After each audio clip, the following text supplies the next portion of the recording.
വാലം കൈ പിടിച്ചെന്നെ വഴി നടത്തും, വഴിയൊരുക്കും അവനാഴികളിൽ.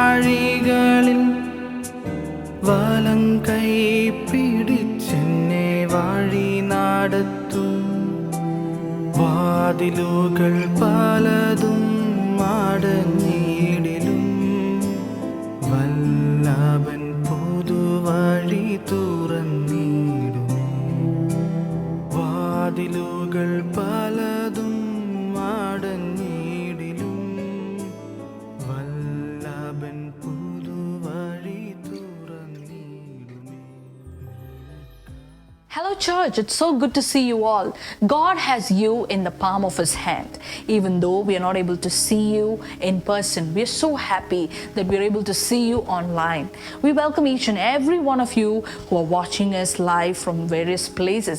We have a great service put together as worship, prayer, and we've got a great message for you as well. So stay tuned in the presence of the Lord, and please be sure that we are praying for you and God has got you. There is no distance in prayer. God knows exactly where you are. God bless. Have a great service.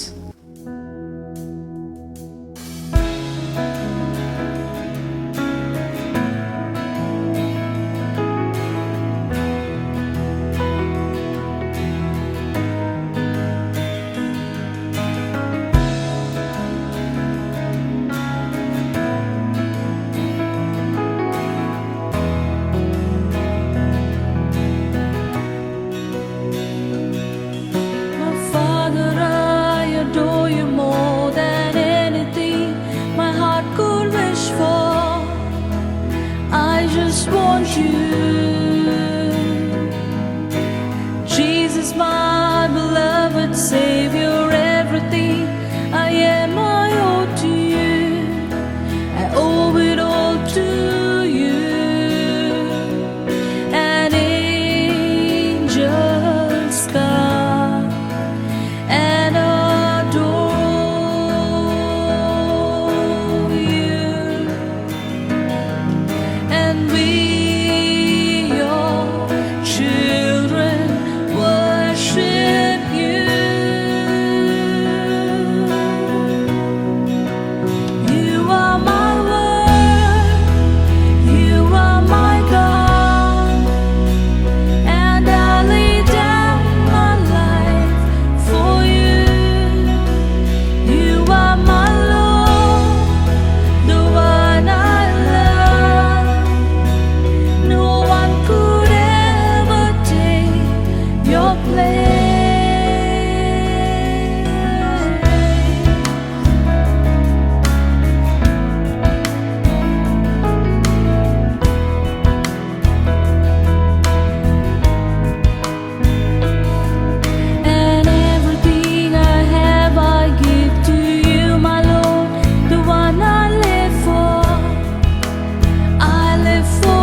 Father, we know that your presence is all that we need. Your presence is more than enough in our lives, Lord. We want to worship you with all our hearts, with all our mind, with all our strength. And Father, we just want to say that we love you and we love your presence, Lord. We pray as we worship right now, we pray that you will move into each and every one of our lives. And your thick presence will take complete control over everybody's life, Lord. Whoever is watching us live, we pray that let your strong presence go into each and every one of their houses, and you will take complete control of everything that's happening around, oh Lord. All we want to say that we love you and we love your presence. We just want to worship you, Father. We just want to calm down, stay silent, just cherish this moment worshiping you, O Lord.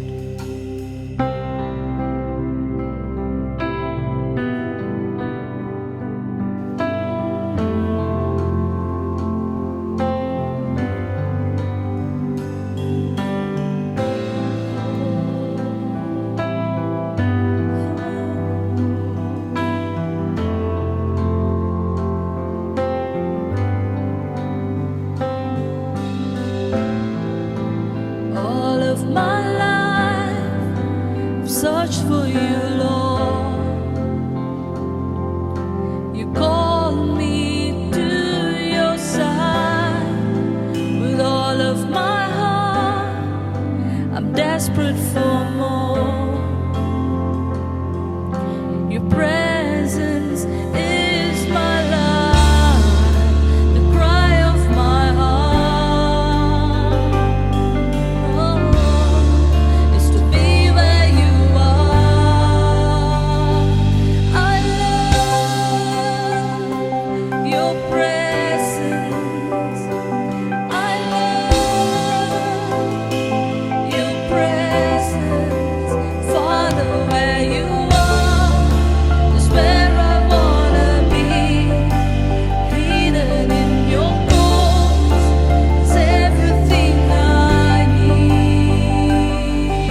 Father, you are my heart's desire. Oh, when I will worship you, I will dance to the dance of heaven. All my heart be enthralled by you. Can we say that? Father, you are my heart's desire. Oh, when I will worship you, I will dance to the dance of heaven. All my life be enthralled by you. I love your presence. I love your presence. I can hear you call, run into your arms. Jesus, you are all my heart is longing for. Yes, Father, truly our heart longs for you. Hallelujah. As we keep worshiping, Lord, our heart longs for you, for your presence. Thank you, Lord, for pouring out your presence. Thank you, Jesus. You are wonderful. You're so marvelous. You're excellent in our lives, Lord. How great it is to worship your name. How great it is to sing songs for you, Father. Hallelujah. We know that you're going to calm every raging seas. Hallelujah.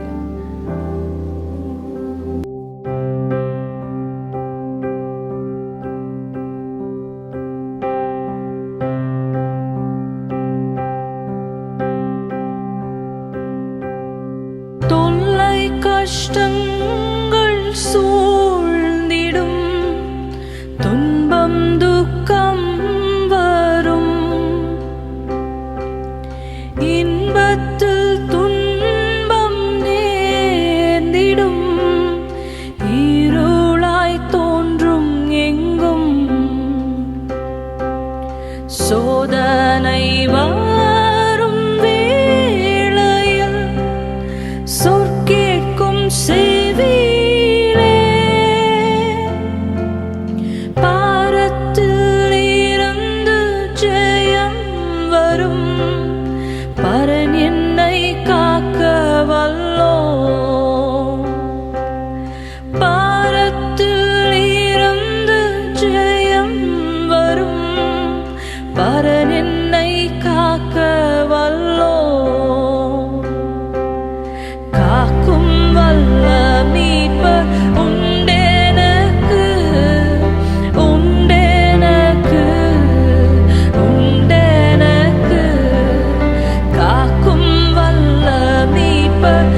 நான் விசுவாசிக்கிறேன். உங்களுடைய வீடுகளில் இருந்து நீங்கள் எல்லாரும் கர்த்தரை மகிமைப்படுத்தினீர்கள், சேர்ந்து ஆராதித்தீர்கள் என்று சொல்லி வேதாகமத்தில் நாம் பார்க்கிறோம். எபிரேயர் 4:16, Hebrews chapter 4:16, let us therefore come boldly to the throne of grace that we may obtain mercy and find grace to help in time of need. And find grace to help in time of need.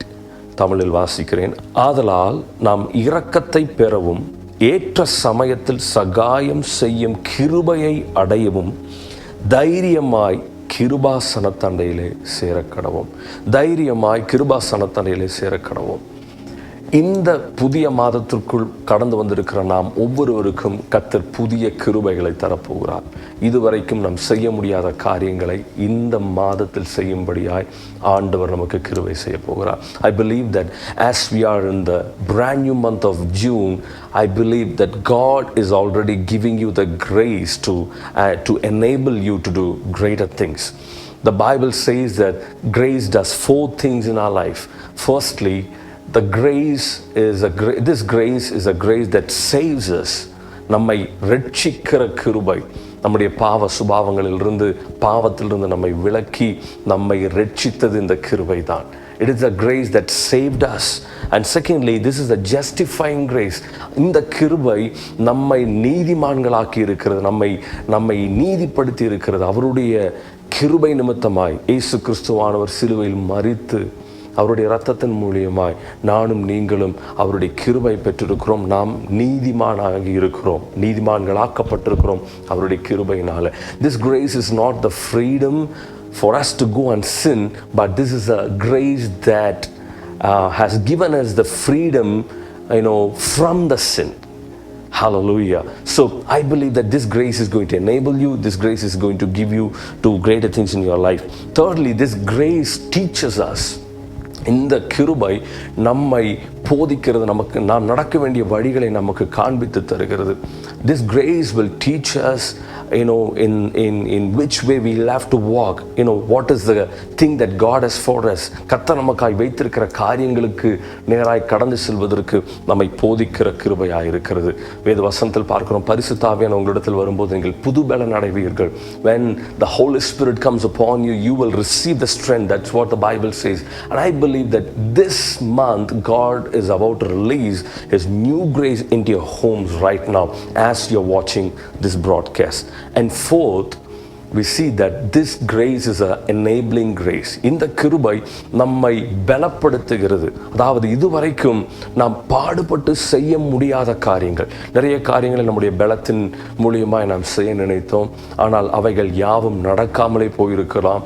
ஆனால் இந்த மாதத்தில் கர்த்தர் தம்முடைய புதிய கிருபையை உங்களுக்கு கொடுத்து நீங்கள் புதிய காரியங்களை செய்யும்படியாக கர்த்தர் அவருடைய கிருபையை உங்களுக்கு அளித்து உங்களுக்கு பலத்தை தரப்போகிறார்.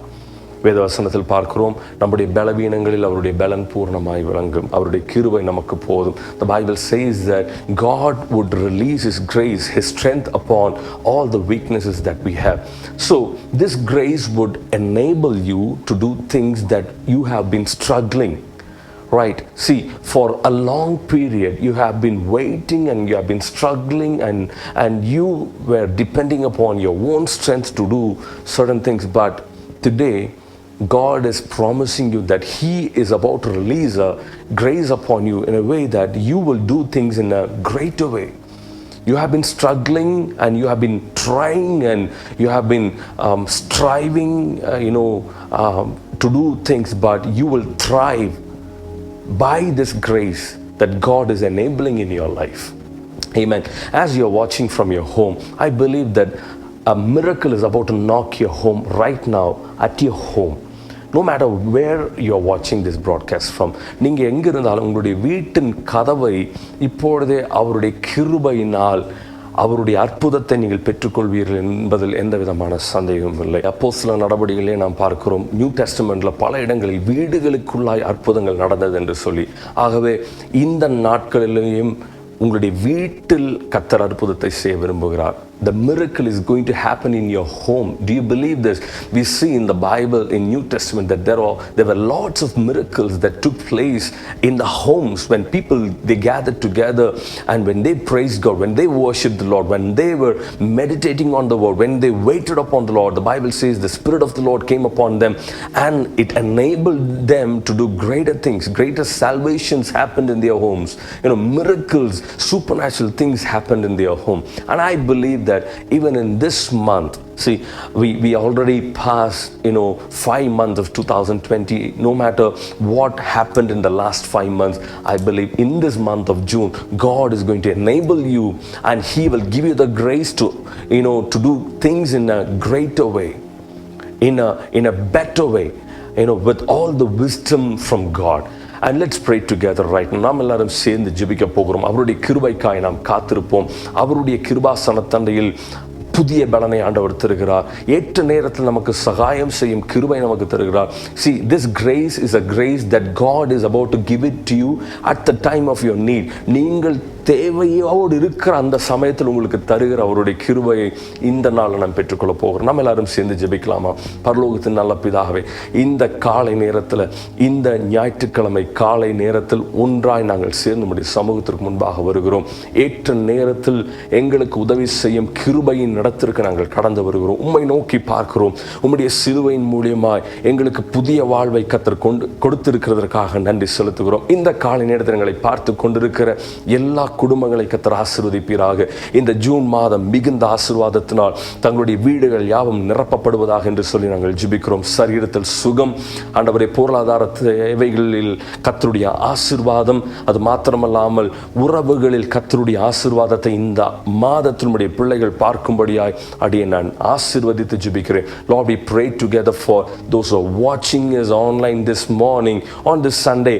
I pray that, Lord, let this month of June be a great month, a blessed month. Lord, I pray that you would give your grace upon your people, and that would enable them to do greater things in this month, Lord, with the wisdom from you, O Lord Jesus. Lord, I pray that, Lord, whatever the areas that your children are struggling, Lord, I pray that you would give them the grace to enable them to do things in a better way, in a best way, Lord Jesus. Hallelujah. உம்முடைய கிருபையின் மூலமாய் புதிய காரியங்களை நாங்கள் செய்ய முடியும் என்பதில் எந்த விதமான சந்தேகமும் இல்லை. ஆகவே இந்த ஜூன் மாதத்தில் உம்முடைய பிள்ளைகளுடைய சகல தேவைகளை கர்த்தர் சந்தித்து, ஆண்டவரை இடம் கொள்ளாமல் போகும் மட்டும் அவருடைய வீடுகளை கர்த்தர் ஆசீர்வதித்து உயர்த்த வேண்டும் என்று சொல்லி நாங்கள் ஜெபிக்கிறோம். அவருடைய வீடுகளில் இந்த நாட்களில் கர்த்தருடைய அற்புதத்தை பார்ப்பார்களாக. ஆண்டவர், வீட்டில் யார் எங்க இருந்தாலும் சரி, என்ன சூழ்நிலை இருக்கிறார்கள் என்பது எங்களுக்கு தெரியாது. ஆனால் கர்த்தருடைய கிருபையை உம்முடைய பிள்ளைகளுக்கு மீதாக இப்பொழுதே நான் பேசுகிறேன். Lord, I speak God's divine grace upon each and every one. Hallelujah. Right now, in the mighty name of Jesus, whatever the needs that your children are having in this month, Lord, I pray that you would shower your grace upon your people. Lord, as your word says, oh Lord, hallelujah, your grace is new every morning. Even in this morning, I release the grace of God upon your children, Lord. Thank you for this beautiful Sunday morning that you have given us. We give you all the glory, honor and praise. எல்லா துதிகள், கனத்தையும் மகிமையும் உமக்கே நாங்கள் செலுத்துகிறோம். இயேசு கிறிஸ்துவின் மூலமாய் வேண்டிக் கொள்கிறோம் நல்ல பிதாவே.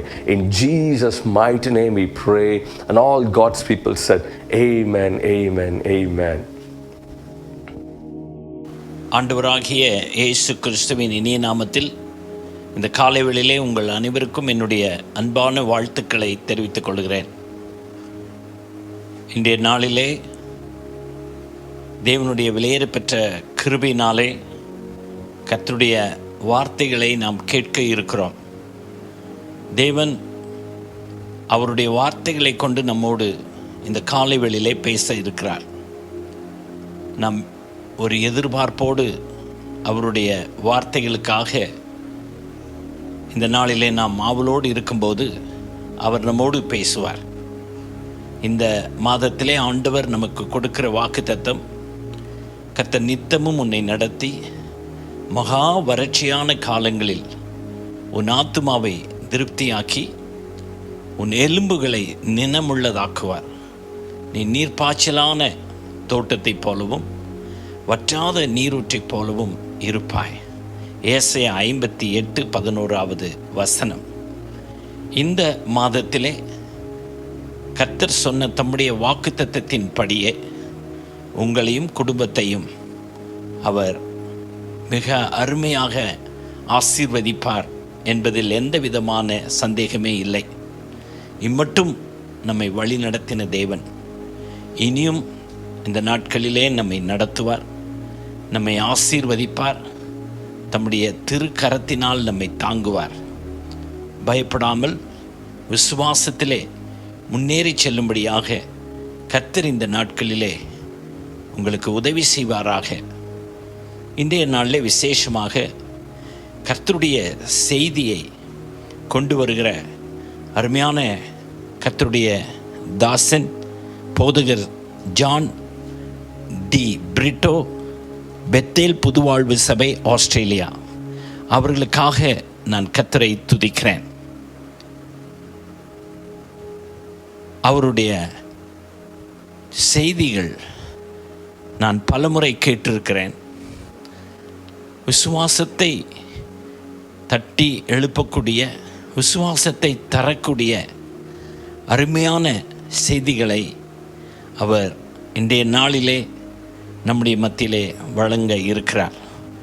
கர்த்தருடைய தாசனுக்காக நான் கர்த்தரை ஸ்தோத்திரிக்கிறேன். அவருடைய குடும்பத்திற்காக கர்த்தரை ஸ்தோத்திரிக்கிறேன். அவர்கள் மெல்பர்ன் பட்டணத்திலே, ஆஸ்திரேலியாவிலே கர்த்தருடைய மகத்தான ஊழியத்தை செய்து வருகிறார்கள். அவர்களிடத்திலே நான் கேட்டுக்கொண்ட போது கர்த்தருடைய வார்த்தையை நீங்கள் இந்த வாரத்திலே ஆன்லைன் மூலமாக கொடுக்க வேண்டும் என்று சொன்னபோது மிகுந்த விருப்பத்தோடும் வாஞ்சியோடும் உடனே தேவ செய்தியை கொடுத்து ஆன்லைன் மூலம் அனுப்பியிருக்கிறார்கள். அதற்காக நான் கர்த்தரை ஸ்தோத்தரிக்கிறேன். அவர்களை நான் வாழ்த்துகிறேன்.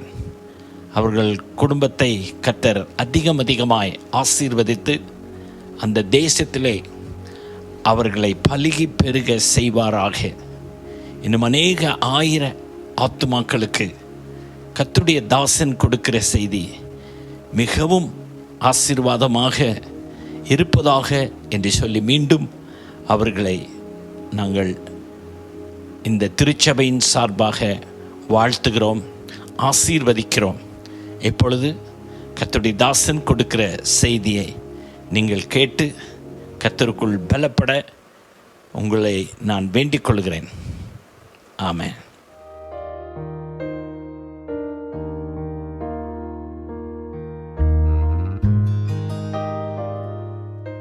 Praise the Lord. Praise the Lord. Hallelujah. Hallelujah. ஆண்டவராகிய இயேசு கிறிஸ்துவினுடைய பரிசுத்த நாமத்திலே உங்கள் யாவரையும் அன்போடு கூட வாழ்த்துகிறோம். I greet each and every one of you in the name of Jesus Christ. Grace harvest church கிருபை அறுவடை சபையின் கோயம்புத்தூர் பகுதியிலையும் ஊட்டி பகுதியில் இருக்கிற அன்பு விசுவாசிகளை இயேசுவின் நாமத்திலே வாழ்த்துகிறேன்.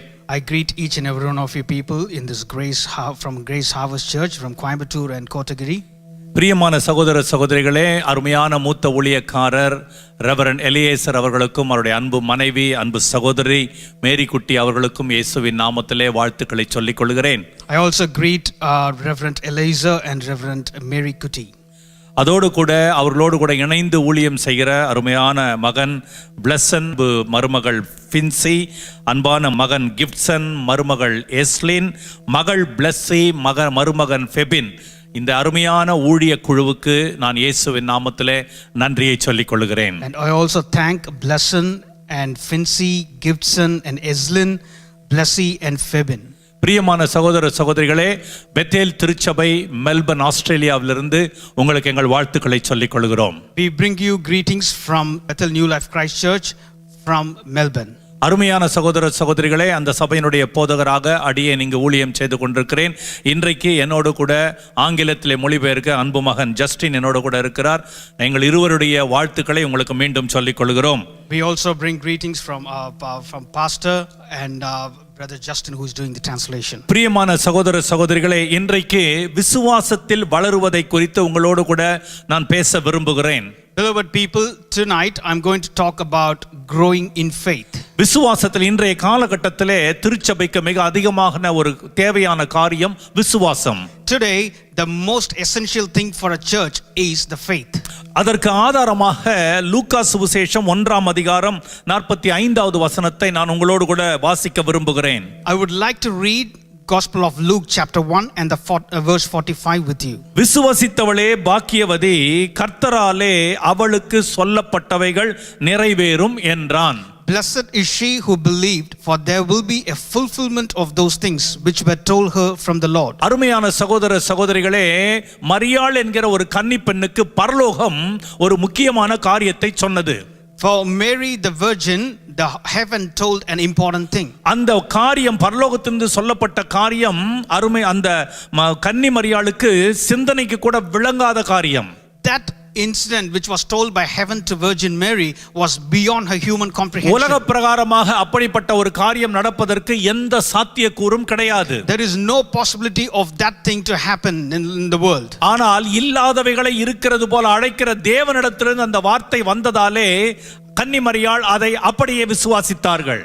Virgin Mary believed because it came from the God from heaven who paves a way where there seems to be no way. பிரியமான சகோதர சகோதரிகளே, அந்த பரலோகம் சொன்ன காரியம் உனக்கு விளங்கவில்லை, உலக பிரகாரமாக நடப்பதற்கு வாய்ப்பு இல்லை, ஆனாலும் விசுவசித்தபடினாலே உனக்கு அவைகள் நிறைவேறும் என்று வாழ்த்துதல் சொல்லுகிறார். She was not able to understand what the one which the very words which came from God from heaven, and that the things was not possible in the earth, but still she believed, and then the thing came to pass. இந்த செய்தியை கேட்டுக்கொண்டிருக்கிற அருமையான தேவ பிள்ளையே, உனக்கு ஆண்டவர் சொன்ன வாக்குத்தத்தம் உன் சிந்தனைக்கு விளங்காததாக இருக்கலாம், ஆனால் விசுவாசிக்கும் பொழுது கர்த்தராலே உனக்கு அது நிச்சயம் நிறைவேறும். The promise which God gives you you may not comprehend in your human mind, but if you believe, that will come to pass. ஆனால் காரியமோ வாக்குத்தத்தமோ ஆசீர்வாதமோ நிறைவேற வேண்டும் என்றால் அதற்கு வேதம் உனக்கு தருகிற நிபந்தனை, உனக்கு விசுவாசம் இருக்க வேண்டும். If you want these promises to be fulfilled in your life, you need to have the so called faith. அநேக நேரங்களிலே விசுவாசம் விசுவாசம் சொல்றாங்க, ஆனா அது என்னன்னு நிறைய பேருக்கு விளங்குறது இல்ல. Many times people keep telling that faith and faith, but we do not know what is the actual meaning of it. இன்றைக்கு விசுவாசத்தின் அடிப்படையிலே பல போதனைகள் வந்திருக்கிறது, எந்த போதனை சரி என்று நிதானிக்க முடியாத அளவுக்கு இருக்கிறது. Today we hear many sermons about faith, but we are kind of literally perplexed as to which one is the correct sermon about faith. பிரியமானவர்களே, விசுவாசத்துக்கு ஆதாரமாக வேதத்திலிருந்து சில வசனங்களை உங்களோடு கூட நான் எடுத்து காட்ட விரும்புகிறேன். I would like to take few scriptures from the Bible with regards to faith. விசுவாசம் நமக்கு என்ன செய்கிறது? What is faith doing? ரோமருக்கு எழுதின நிருபம் 5ஆம் அதிகாரம் முதல் வசனம் சொல்லுகிறது. Romans chapter 5 and the verse 1 says like this. அந்தபடி நாம் விசுவாசத்தினாலே நீதிமான்கள் ஆக்கப்பட்டிருக்கிறோம். Therefore being justified by faith we have. அருமையானவர்களே, நாம் நீதிமானா மாறுறது வேதம் சொல்லுது, கிருபையினாலே இலவசமாய் நீதிமான் ஆக்கப்பட்டீர்கள். ஆனா உண்மையிலேயே எப்படி ஆக்கப்பட்டோம் என்றால் கர்த்தர் மேல நாம் வைத்த விசுவாசம் நம்மை நீதிமானாய் மாற்றி இருக்கிறது. Bible says that we have been made righteous through grace and things like that, but the actual meaning, the actual thing would be because we have faith in him, we have been made righteous. ஒரு பாவமான மனுஷன் நீதிமானாய் மாறுவதற்கு அவனுக்கு தேவை விசுவாசம். An ungodly person to become a righteous person, he needs faith. அது மாத்திரமல்ல, ஒரு மனிதன் அப்படி வருகிற மனிதனுடைய வாழ்க்கையிலே வெற்றி கிடைக்க வேண்டும் என்றால் மார்க் 9:23 சொல்கிறது, விசுவாசிக்கிறவனுக்கு தேவனாலே எல்லாம் கூடும் என்று சொல்லப்படுகிறது. If you want success by faith, Mark chapter 9 and the verse 23 says, if you can believe, all things are possible to him who believes. அருமையானவர்களே, ஆகவே வாழ்க்கையிலே உனக்கு வெற்றி வேண்டுமா, வாழ்க்கையிலே பொருளாதார செழிப்பு வேண்டுமா, எல்லாவற்றிலேயும் ஒரு வெற்றியுள்ள பிள்ளையா இருக்க வேண்டுமா, தேவன் உன்னிடத்தில் எதிர்பார்ப்பது விசுவாசம். If you want success in your material blessing, if you want success in your life, or if you want material blessings, then you need that faith in your life. ஆகவே வெற்றியுள்ள வாழ்க்கைக்கு தேவன் எதிர்பார்க்கிறது விசுவாசம்தான். So in order to lead a successful life, God expects faith within you. அது மாத்திரமல்ல, அப்படி வெற்றியுள்ள வாழ்க்கையிலே நீ என்றைக்குமே தைரியமாக இருந்து விட முடியாது, சவால்களை நீ சந்திக்க வேண்டி வரும். When you are having faith and leading a fortitude life, there will be many challenges coming across in your life. அப்படிப்பட்ட அந்த சவால்கள் வருகிற நேரத்திலே நீ பதறாமல் இருப்பதற்கு ஒரே காரியம் என்னவென்றால், ஏசாயா 28:16 சொல்கிறது, விசுவாசிக்கிறவன் பதற மாட்டான்.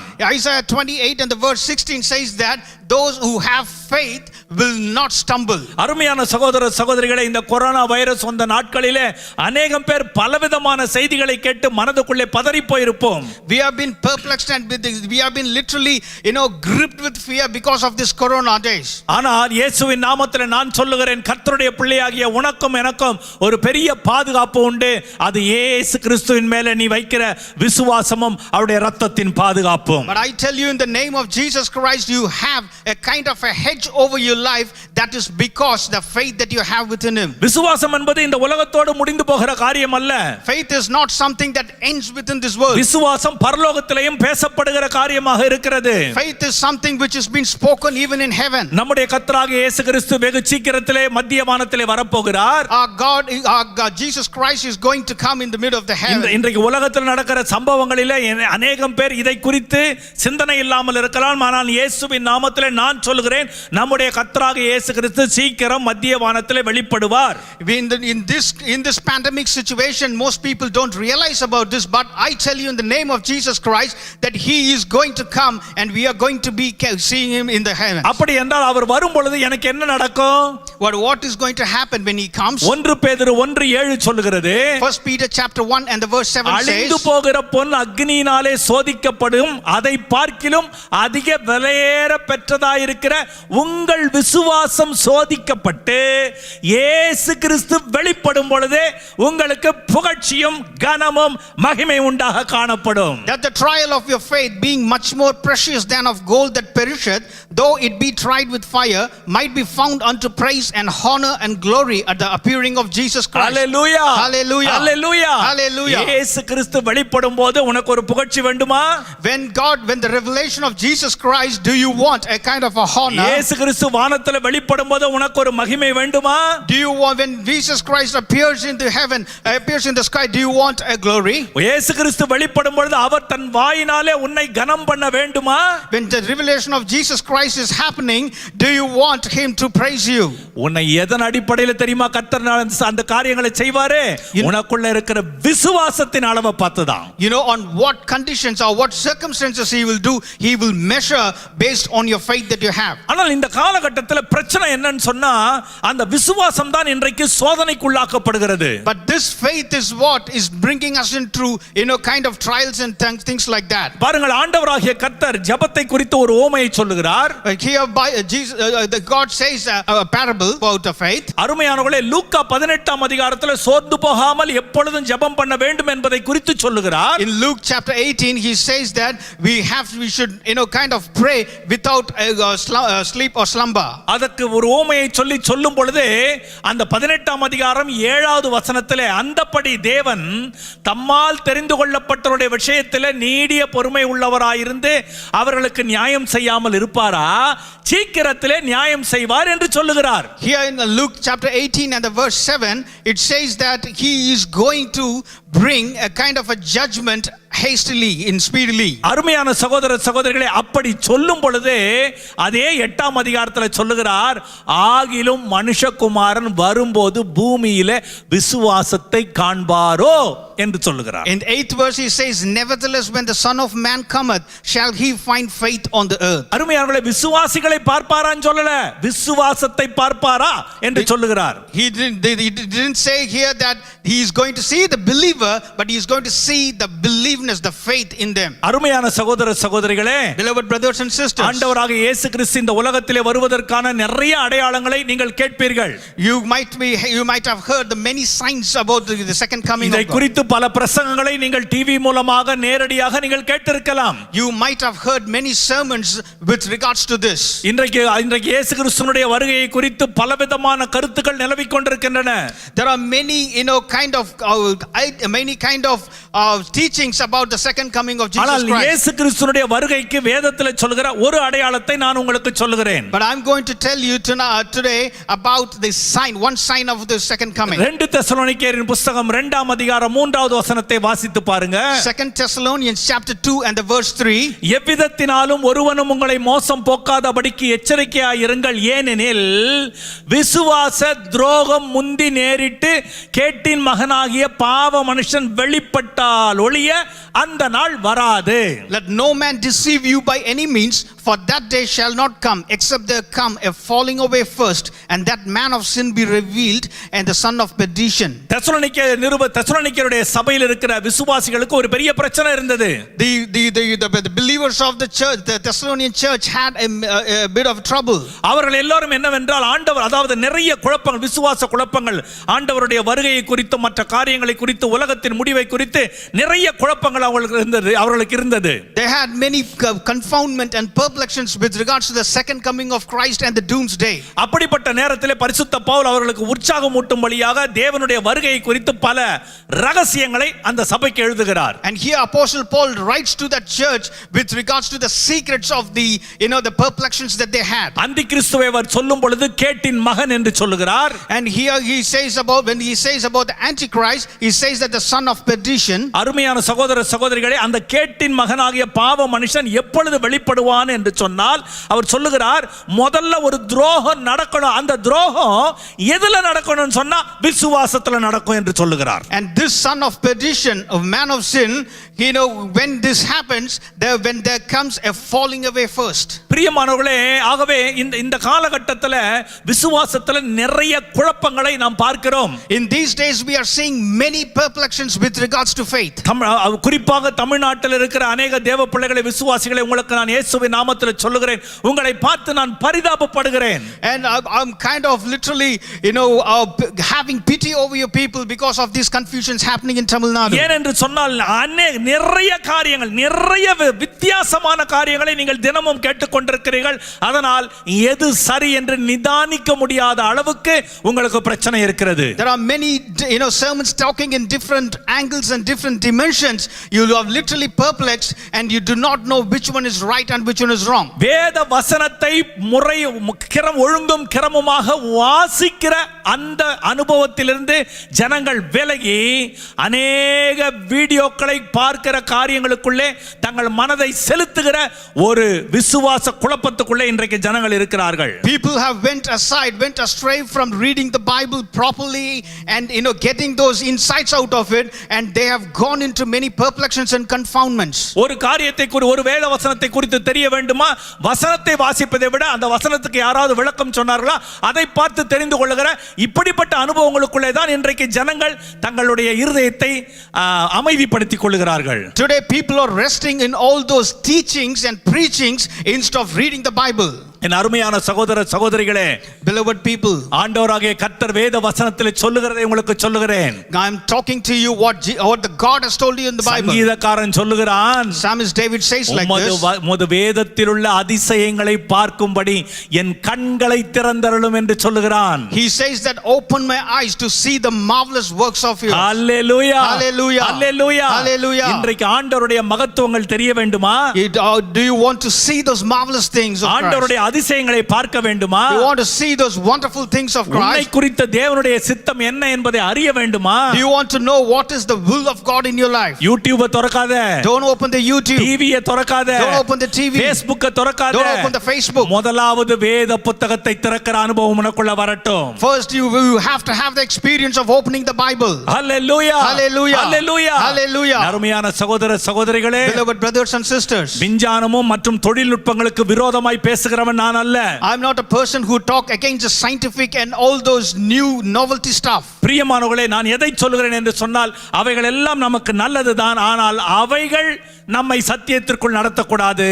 சத்தியமாகிய வேத வசனம் நம்மை தேவனுக்குள்ளே நடத்த வேண்டும். It's not those scientific things should lead us to the lead a righteous life, but it has to be the Bible and the law of the Lord should lead. ஆகவே விசுவாசத்துல ஒரு பெரிய போராட்டம் இருக்கும். So there is a kind of a struggle within this faith. ஆகவே தான் அருமையான அப்போஸ்தலனாகிய யூதா தன் நிருபத்திலே 3வது வசனத்திலே எழுதுகிறார், பரிசுத்தவான்களுக்காக ஒரு விசை ஒப்பு கொடுக்கப்பட்ட விசுவாசத்திற்காக நீங்கள் தைரியமாய் போராட வேண்டும் என்று அவர் சொல்லுகிறார். That's why the apostle Jude, he writes in the 3rd verse, that it was needful for me to write unto you and exhort you that you should earnestly contend for the faith. ஒரு மனிதன் போராடி இருக்கிறாரு. There is one person who has தன்னுடைய வாழ்க்கையிலே நிறைய போராட்டத்தை சந்தித்தார்.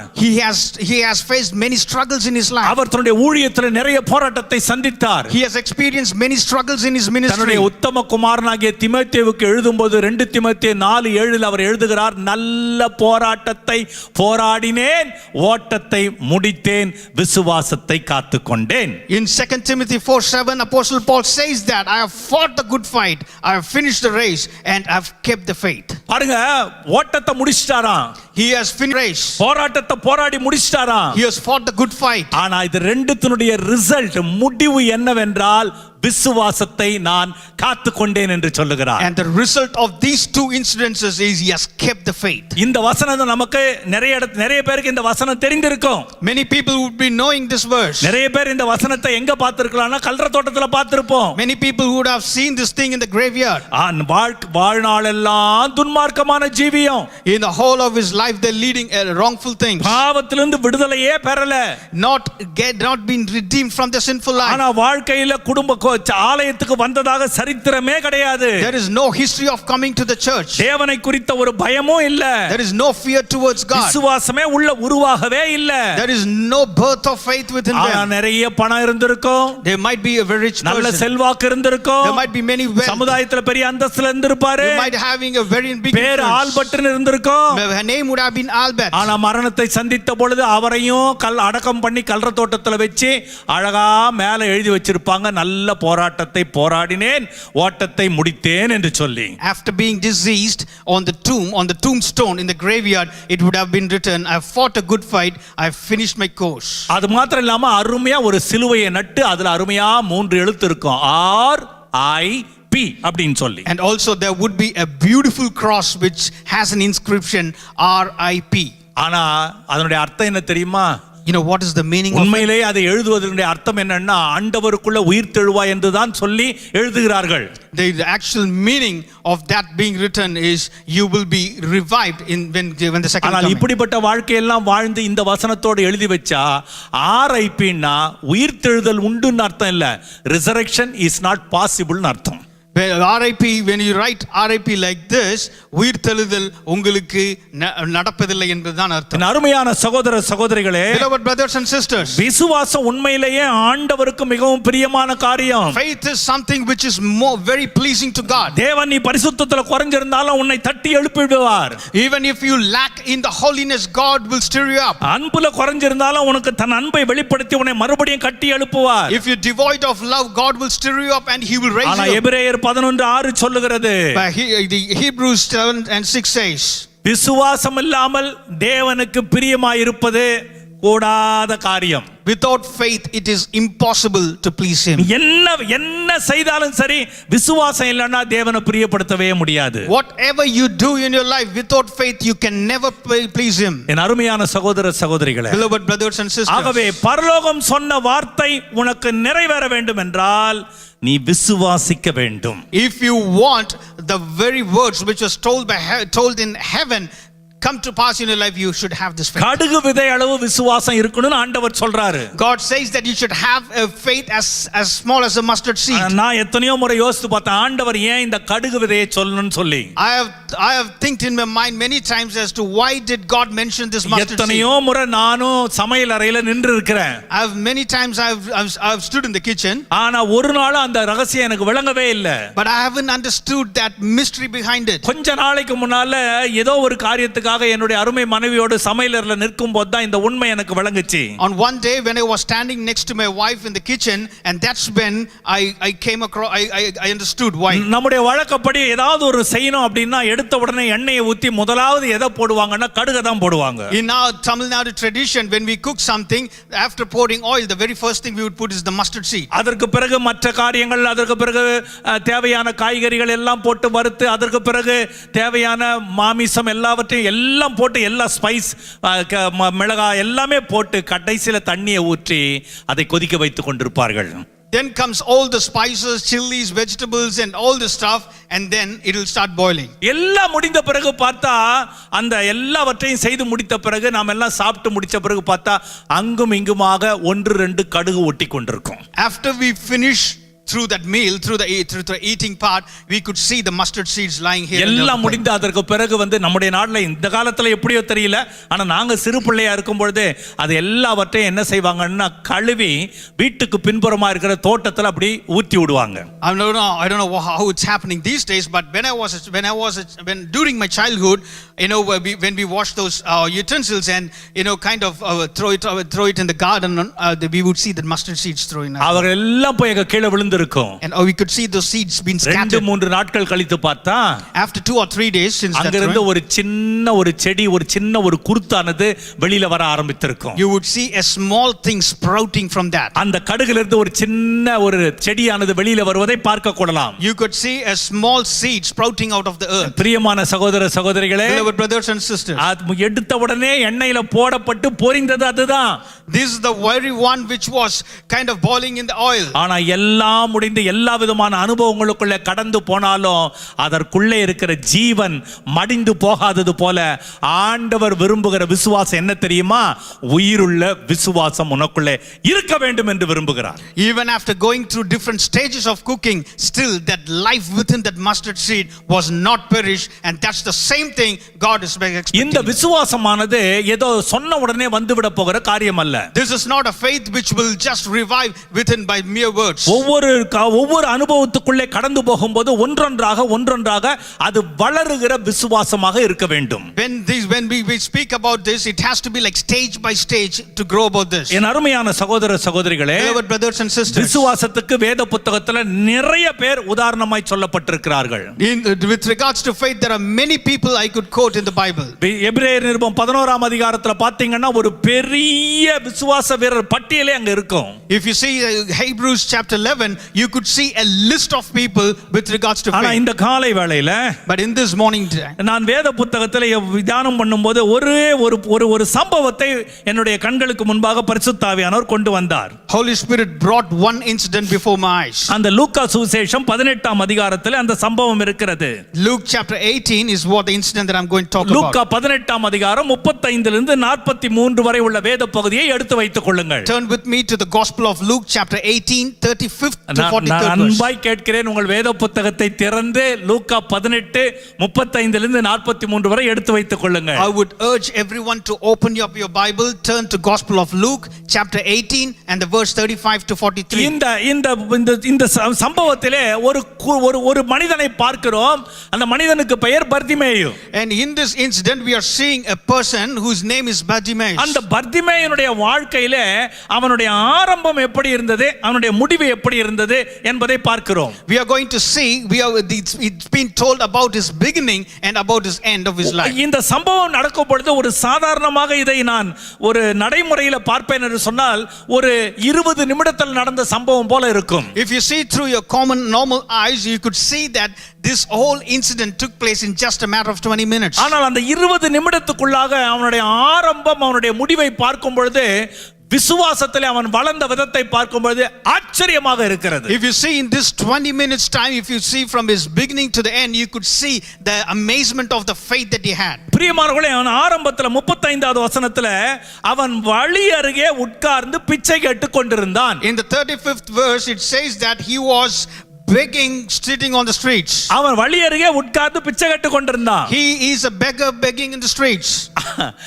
அந்த 43வது வசனத்துல முடிவு எப்படி இருக்குன்னா, ஜனங்கள் எல்லாரும் அதை கண்டு தேவனை புகழ்ந்தார்கள். 43rd verse says that, and all the people when they saw it, they gave praise to God. ஆரம்பத்துல இவன் வாயை திறந்து பேசினதை பார்க்கிறோம். in the beginning we could see that he speaks. முதல்ல ஆரம்பத்துல அவன் பேசினதை பார்க்கிறோம். in the beginning we see that he speaks. ஆனா முடிவுல பார்த்தா அவன் பேசல, ஒரு கூட்டமே ஆண்டவரை பார்த்து பேசுகிறதை பார்க்கிறோம். in the end we could see that he is not speaking, but the whole people who surrounded by him speaks. இந்த சம்பவத்துக்குள்ள உங்களுக்குள்ள அவன் விசுவாசத்துல வளர்ந்த 7 படிகளை நான் உங்களுக்கு சொல்லிக் கொடுக்க விரும்புகிறேன். Here I'm going to teach about the 7 steps of faith through this incident. 35வது வசனத்தை வாசித்து பாருங்க.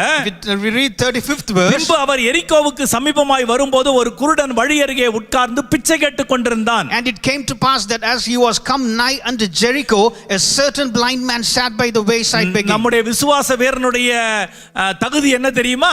You know what is the qualification for this of this faithful person? அவருக்கு 2 குவாலிஃபிகேஷன் இருந்தது. There are 2 qualifications. அவர் ஒண்ணு பிச்சைக்காரர். The first one, he is a beggar. இரண்டாவது குருடன். Second one, he is a blind இது man. ரெண்டு தான் அவருடைய தகுதி. These are the 2 அந்த qualifications. ரெண்டு தகுதி. அப்படி இருக்கிற கண்ணை மூடிட்டு இருக்கிறான். He is closing his eyes. அவனுக்கு அதிகப்படியாக அவன் காதால சத்தத்தை தான் கேட்க முடியும். The maximum that he could do is he can hear through his ஒரு ears. மனிதன் காலடி நடக்கிற சத்தத்தை கேட்டா அவன் உடனே அவனுடைய நாவிலிருந்து ஒரு பாட்டு என்னைக்கும் புறப்படும். And when he sees the footsteps, when he hears the footsteps, he would start singing a song. நம்ம ஊர்லயும் வந்துட்டு இப்ப பிச்சைக்காரங்க கிட்ட போனாவே அவங்க கிட்ட இருந்து நீங்க ஒரு பாட்டை கேட்கலாம். Even in our place, if we go near the beggars, you could hear a song. ரெண்டே வார்த்தைகளை அவங்க வாயில கேட்கலாம். There are 2 words that will come out of the mouth. உங்களுக்கு தெரியும், கொஞ்சம் சொல்லுங்களேன் பாப்போம். You know those 2 words. ரொம்ப உங்களுக்கு நல்லாவே தெரியும், சொல்லுங்க பாப்போம். You know those words. Can you please tell that? அம்மா, தாயே, இந்த 2 வார்த்தை தான் ஒரு பிச்சைக்காரங்க கிட்ட இருந்து வரும். These are the 2 words which you'll hear from them. அருமையான சகோதர சகோதரிகளே, Beloved brothers and sisters, அவன் கண்ணு குருடனா இருந்ததனால he was a blind man. ஒருவேளை ஒரு ஆண் மகன் ஒரு ஆண் முன்னால நடந்து போனா இவன் எடுத்த உடனே பாடுற பாட்டு ஆணுன்னு பார்த்து ஐயா அப்படின்னு கேட்க மாட்டான். காலடி சத்தம் கேட்ட உடனே அம்மா தாயேன்னு தான் கூப்பிடுவான். Since he was a blind man, he could not discriminate whether it's a man or woman. The moment he hear the footsteps, he will start singing. இந்த பக்கம் ஒரு பெண்ணு போனாலும் அவன் அம்மா தாயேன்னு தான் கூப்பிடுவான். If a woman walks past him, she will start singing the same song. பார்க்க முடியாத ஒரு பிச்சைக்காரன். He cannot see and he was a beggar. ஆனா இப்படி இருக்கிறவன் நல்லா பாருங்க, 36வது வசனத்தில் நம்முடைய விசுவாசத்தின் முதல் படியை பார்க்கிறோம். Listen carefully, on the 35th verse you could see the very first step of his faith. 36வது வசனத்தில் ஜனங்கள் நடக்கிற சத்தத்தை அவன் கேட்டு இது என்ன என்று விசாரித்தான். And the 36th verse it says that, and hearing a multitude passing by, he asked what it meant. முதலாவது அவனுடைய விசுவாசம் விசாரிக்கிற விசுவாசம். The very first faith is the inquiry what it meant. Hallelujah, hallelujah, hallelujah, hallelujah. பிரியமானவர்களே, இங்க பாருங்க, யாராவது எரிகோ சபிக்கப்பட்ட ஒரு பட்டணம்.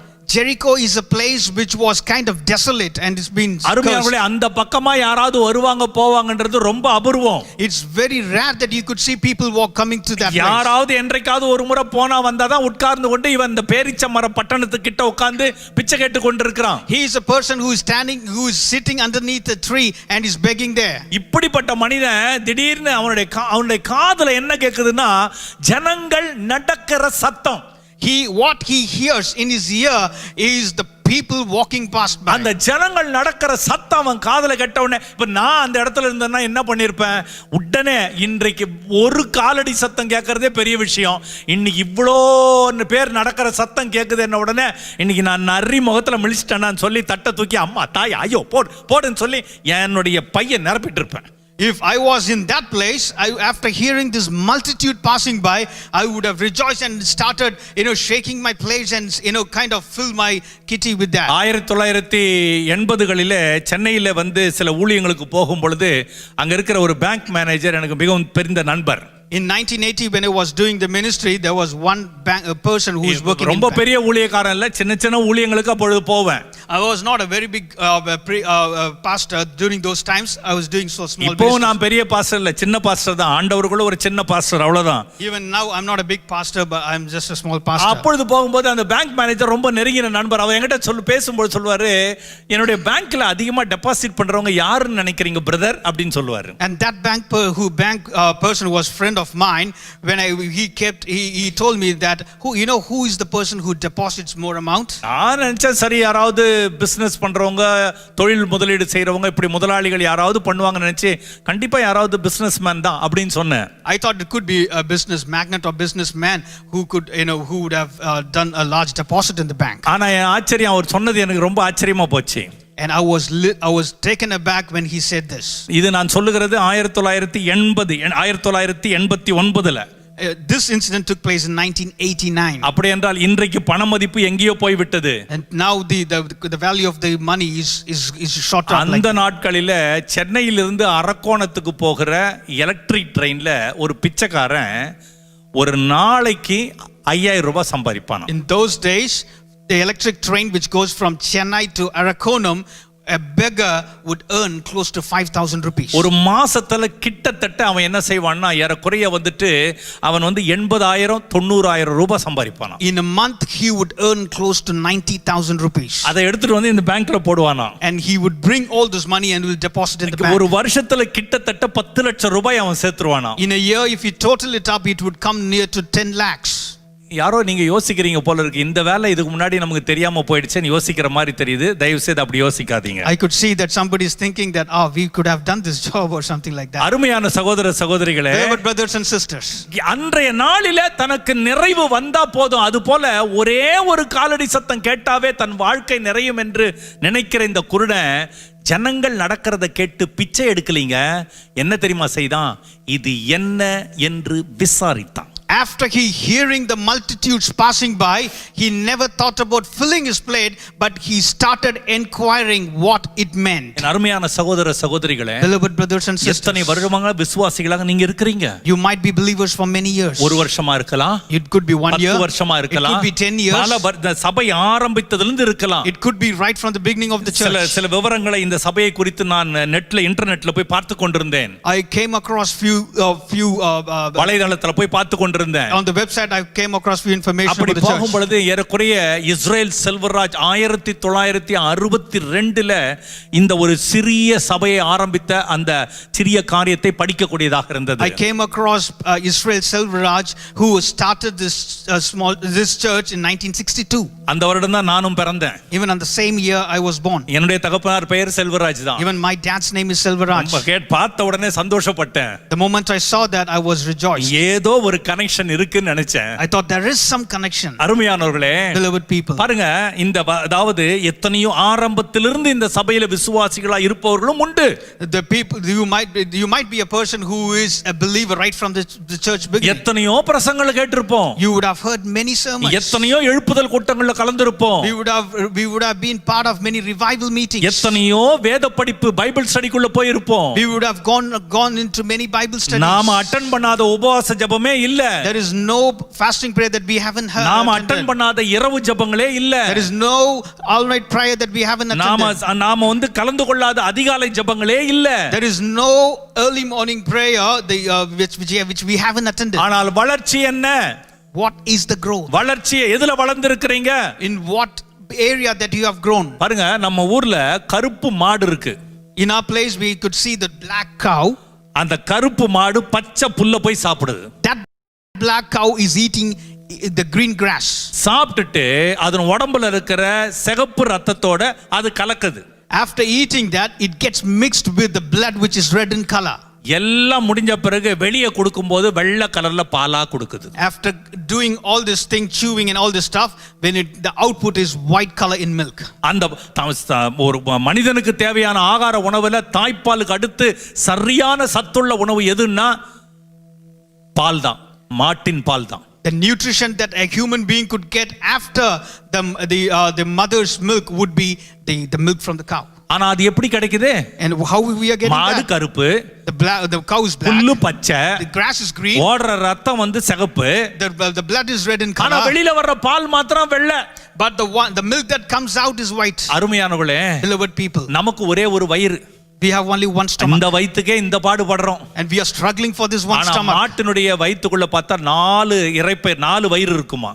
And if you see in the stomach, if you see the cow, they will have four stomachs. அருமையானவர்களே, வேகமா அது என்ன செய்யணும்னா ஆகாரத்தை சாப்பிட்டு புல்ல சாப்பிட்டு உள்ள தள்ளும். It would start eating more heavily and fastly all these grasses. அப்படியே போய் ஒரு இடத்துல உட்காரும். And it will go and rest in one place. முதல் ரப்பையில இருக்கிற அந்த புல்ல மறுபடியும் வாய்க்கு எடுத்து நல்லா அரைச்சி இரண்டாவது பைக்கு தள்ளும். And it would start, bringing those the grasses from the first stomach, and it will start digesting it and it will send it to the second இப்படி one. இரண்டாவதுல இருந்து மூணாவதுல இருந்து நாலாவதுக்கு அது வாயில எடுத்து அரைச்சி தள்ளும். And from second to third to fourth, and it keeps chewing again and again. இப்படி 4 முறை நடந்த பிறகுதான் பச்சையா சாப்பிட்ட புல்லு வெள்ளையான பாலா வெளியில வருது. After all these 4 different process is what all this green grasses turns into white milk. நீங்களும் ஒவ்வொரு வாரமும் வந்து நிறைய உணவை நீங்க சாப்பிட்டு இருக்கிறீங்க. Even you people have eaten many different foods. இந்த மாடு மாத்திரம் சாப்பிட்ட உணவை ஜீரணம் பண்றதுக்கு வாயில அசை போடலைன்னா கொஞ்ச நேரத்துல மாடு செத்துரும். If this cow, if it doesn't keep chewing its stored food on those 4 stomachs, if it doesn't do that, then it will die. உடனே மிருக வைத்தியசாலை வெட்டினரி ஹாஸ்பிட்டலுக்கு அனுப்புவாங்க. டாக்டர் வருவார், வேகமாக வருவார். அசை போடாத மாடுக்கு என்ன செய்வார்னா 2 பக்கமும் 2 ஊசியை பட்டுன்னு போட்டு குத்துவார். If this thing doesn't take place, then they will take it to a vet, and he will come and he'll put 2 injections on both the side of the stomach. இல்லனா மாடு இறந்துரும். If not, the cow will die. அருமையானவர்களே, அசை போடலைன்னா மாடு இறந்துரும். If it doesn't chew, it will die. வசனங்களை கேட்டு கேட்டு கேட்டு கேட்டு டைரியில எழுதி அசை போடல நான் சொல்ல மாட்டேன். If we keep reading the Bible again and again and keep writing on the note, if we don't do it, I'm not going to tell what is the consequence. அருமையானவர்களே, வேத வாக்கியங்களை ஆராய்ந்து பார்த்ததினாலே நல்ல குணசாலிகளாக இருந்தார்கள் என்று வேதம் சொல்லுகிறது. The Bible says that since they delved deeper and to know about the insights of the Bible, they were blessed people. அருமையான சகோதரர்களே, ஆகவே நீங்க வேத வசனத்தை வெறும் வாசிக்கிறது மாத்திரமல்ல, அவைகளை தியானிக்கிறது மாத்திரமல்ல, அதை மறுபடியுமாக உங்க வாழ்க்கையிலே நீங்கள் அனுபவிக்கும் பொழுது, இது என்ன என்று விசாரிக்கும் பொழுது உங்கள் விசுவாசம் முதல் படிக்கு வருது. It's not only mere reading or mere meditating of the Bible.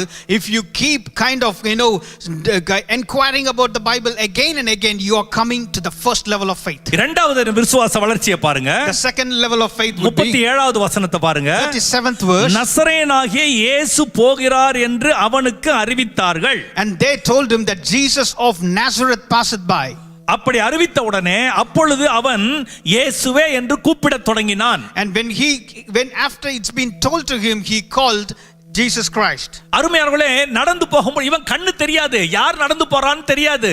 He doesn't know who is walking by. இதுவரைக்கும் எத்தனையோ பேர் நடந்து போயிருக்காங்க, யாரும் அவன் விசாரிச்சதும் கிடையாது. There are many people who have walked past in his life. ஆனா முதல் முறையா இது என்னன்னு விசாரிக்கும் போது ஒருத்தர் சொல்றாங்க, இயேசு நடந்து போகிறார். இதுவரைக்கும் அவன் இயேசுவை குறித்து கேள்விப்படலையா? எந்த ஆதாரமும் இந்த வேத புத்தகத்துல இல்ல. There is no record of him, of this beggar, have heard about Jesus Christ. But when Jesus Christ walked past, he has to inquire those people. உங்களுக்கு எனக்கு இன்றைக்கு பிரசங்கத்துல இவ்வளவு காரியங்கள் சொல்லப்படுகிறது, அதுபோல இவனுக்கு சொல்லப்பட்டதா எனக்கு தெரியாது. Today for you and me there are many informations we hear through this sermon, but for this beggar nobody told about him. ஆனா அறிவித்த உடனே இயேசுவா அவர்தானா இப்படி எல்லாம் விசாரிக்கல. அவன் எடுத்த உடனே இயேசு என்று சொல்லின உடனே அவன் உடனே நம்ப துவங்கினான். The moment he was notified that Jesus is passing by, immediately he trusted him. அருமையானவர்களே, இரண்டாவது விசுவாச வளர்ச்சி என்ன தெரியுமா? அவன் விசுவாசம் நம்புகிற விசுவாசமா இருந்தது. You know what is the second level of faith? It is the trustful faith. அருமையான சகோதர சகோதரிகளே, beloved brothers and sisters, இன்றைக்கு நமக்கு வந்துட்டு நிறைய காரியம், ஆவியானவர் நமது மத்தியிலே தேவ ஆவியானவர் உலாவிக் கொண்டிருக்கிறார். The Holy Spirit is wandering in a place. அருமையானவர்களே, கர்த்தராகிய ஆண்டவர் தேவனாகிய இயேசு கிறிஸ்து இன்றைக்கு ஆவியான தேவனாக நமது மத்தியிலே உலாவிக் கொண்டிருக்கிறார். The Lord Jesus Christ is wandering within us. ஆனா அப்படி அவர் உனக்குள்ளும் எனக்குள்ளும் அவர் உலாவிக் கொண்டிருக்கும் பொழுது அவர்தான் என்பதை கண்ணால பார்த்து தான் நீ நம்ப போகிறியா, இல்ல உன் விசுவாசத்துல நம்ப போகிறியா? When you could see his presence in the church, or you going to believe by seeing, or you're going to believe through faith. அருமையான சகோதர சகோதரிகளே, beloved brothers and sisters, நம்பின அவன் விசுவாசம் அடுத்து என்ன ஆச்சு தெரியுமா?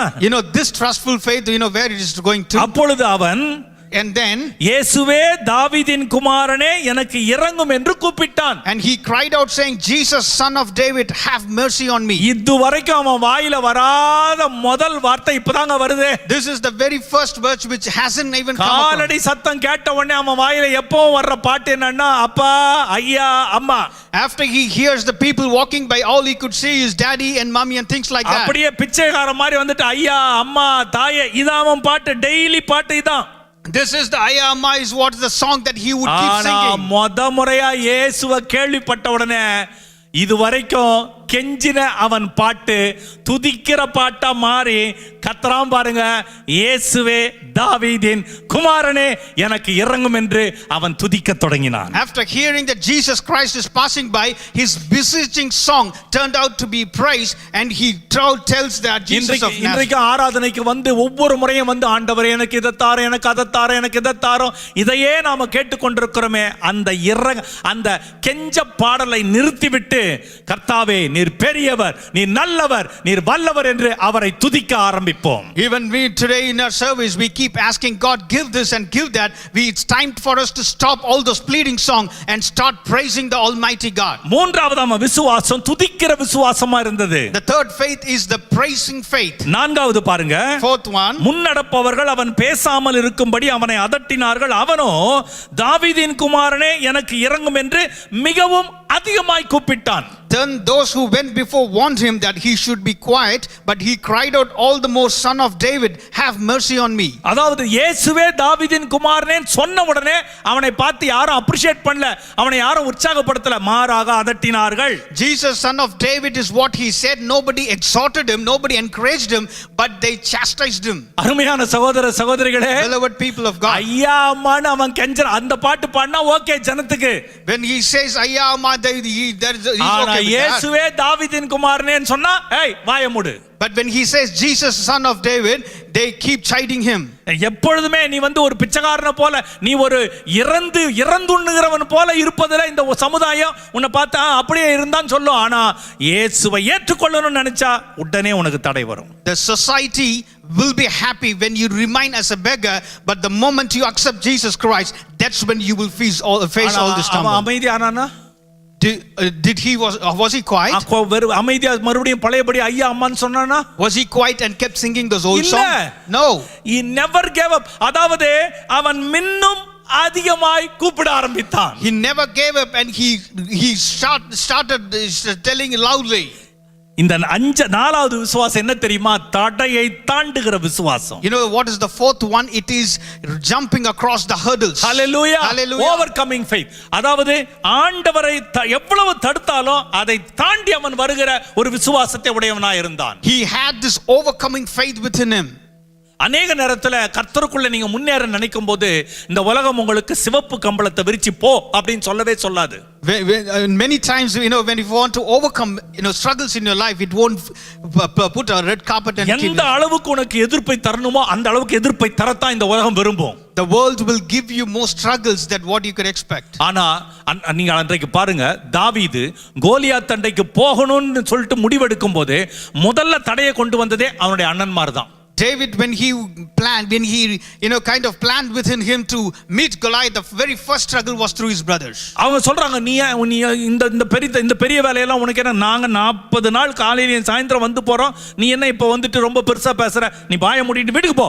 முதல் தடை அங்கதான். Her brothers kept renouncing him and pushing him aside, telling that why are you doing all this job that's meant for us? விசுவாசத்தை உலகம் மட்டுப்படுத்த பார்க்கும். The world will start belittling your faith. உனக்குள்ள இருக்கிற விசுவாசத்தை கீழே தள்ள பார்க்கும். It will start pushing that faith down. அப்படியும் தாண்டி நீ போனா அடுத்து சவுல் ராஜா போல ஒருத்தன் இருப்பான், அவன் சொல்லுவான், இங்க பாரு நீ சின்ன பையன், அவன் சின்ன வயசுல இருந்தே அவன் ராணுவ வீரன் அப்படின்னு சொல்லும். In the midst of it, if you try to overcome, there will be many souls who would say that he is a person he is a warrior right from his childhood. நீ ரொம்ப சின்ன பையன், you are a lad, young lad அப்படின்னு சொல்லுவாங்க. They would say that you are an young lad. அருமையான சகோதர சகோதரிகளே, எல்லா இடத்துலயும் தடை வந்தாலும் தாவீது விட்டு கொடுக்கல, தைரியமாய் ஆண்டவருடைய நாமத்திலே கோலியாத்துக்கு எதிர்த்து போனான். David faced struggles and tribulations, in every angles, but still he overcome and he faced Goliath. இன்றைக்கு விசுவாசத்தில் இருக்கிற பிள்ளைகள் நீங்க என்னைக்கும் சொல்லணும், ஒரு தடை மற்ற காரியங்கள் வரும் பொழுது நீங்க சொல்லணும், நான் விசுவாசித்திருக்கிறவர் இன்னார் என்று அறிவேன் என்று சொல்லணும்.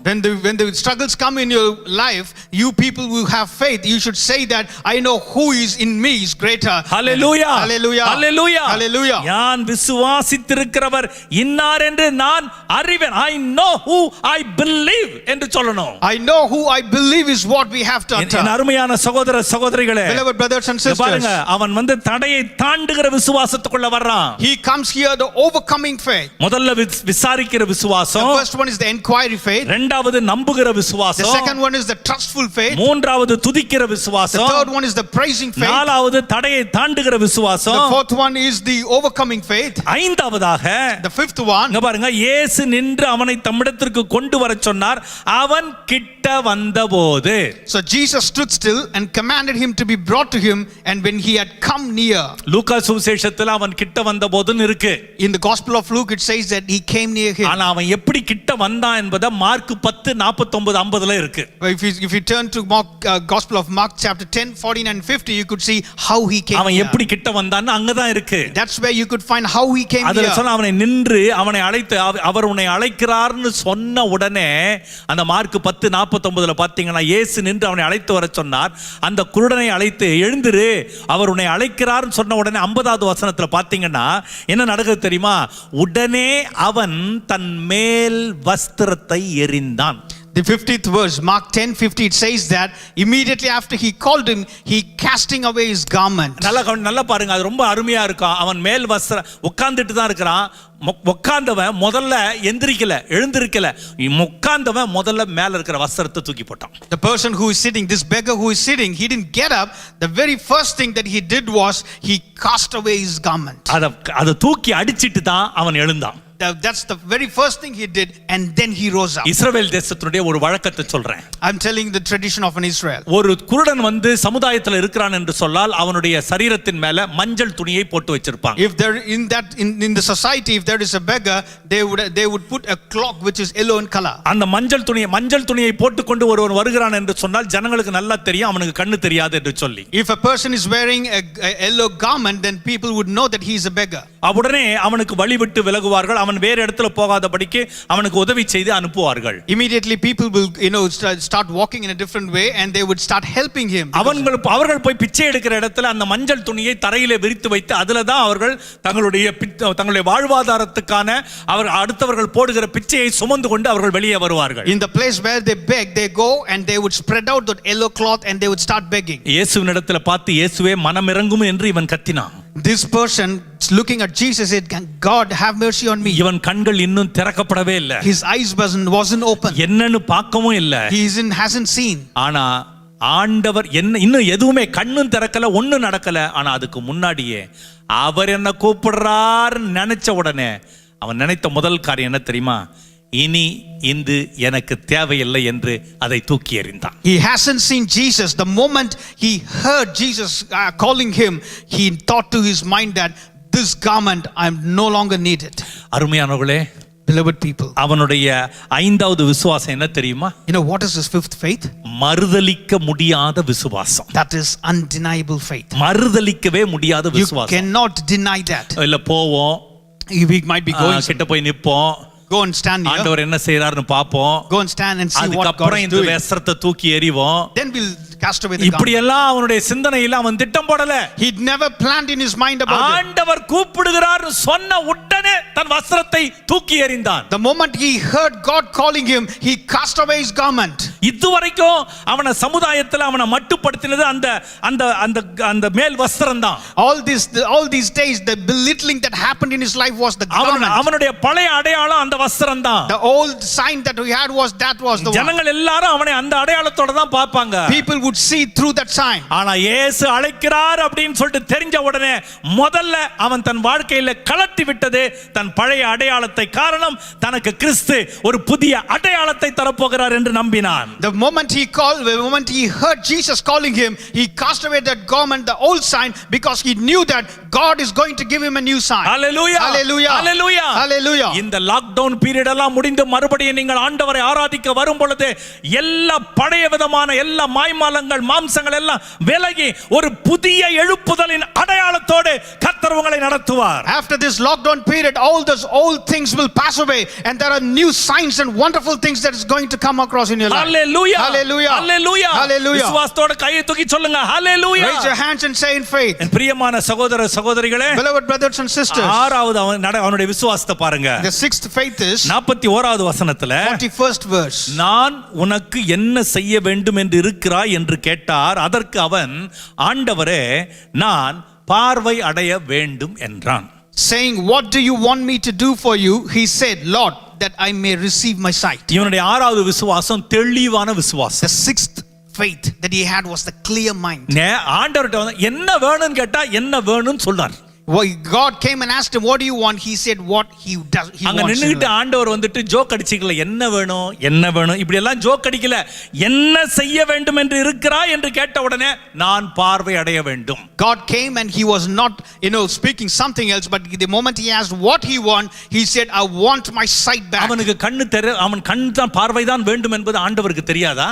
Do you think that God doesn't know that he needs sight? குருடனா இருந்ததனால தான் அவனை தன்னிடத்திற்கு வரவழைக்க சொன்னார்.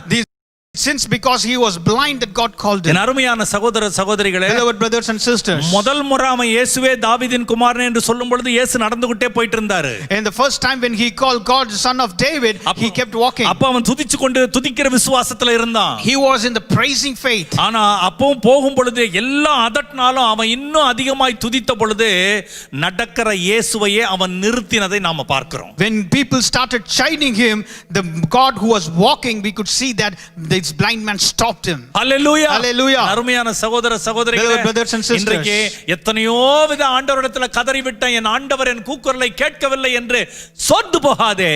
உன்னுடைய துதியையும் தேவனிடத்தில் நீ கூப்பிடுகிறதையும் அதிகப்படுத்து. நடக்கிற இயேசுவை கடந்து போகிறவரை உன் அண்டையிலே நிறுத்திவிடு. Don't be wailing then, don't be wailing about your the lamentations and things that you had in your life, but stop all the stuff and keep praising and you would see a miracle. கிட்ட வந்தவன ஆண்டவர் கேக்குறார், நான் உனக்கு என்ன செய்ய வேண்டும் என்று இருக்கிறாய்? After coming near, God asked him, what do you want me to do? தெளிவா அவன் உடனே சொல்றான், நான் பார்வை அடைய வேண்டும். He had a clear mind and he said, I want to receive my sight. இன்றைக்கு ஆண்டவர் உங்களை பார்த்து கேக்குறார், உனக்கு நான் என்ன செய்ய வேண்டும் என்று இருக்கிறாய்? Today God is looking at you and asking, what do you want me to do? தெளிவா சொல்லுங்க. Do it, say it clearly. எதை செய்ய வேண்டும் அதை சொல்லுங்க.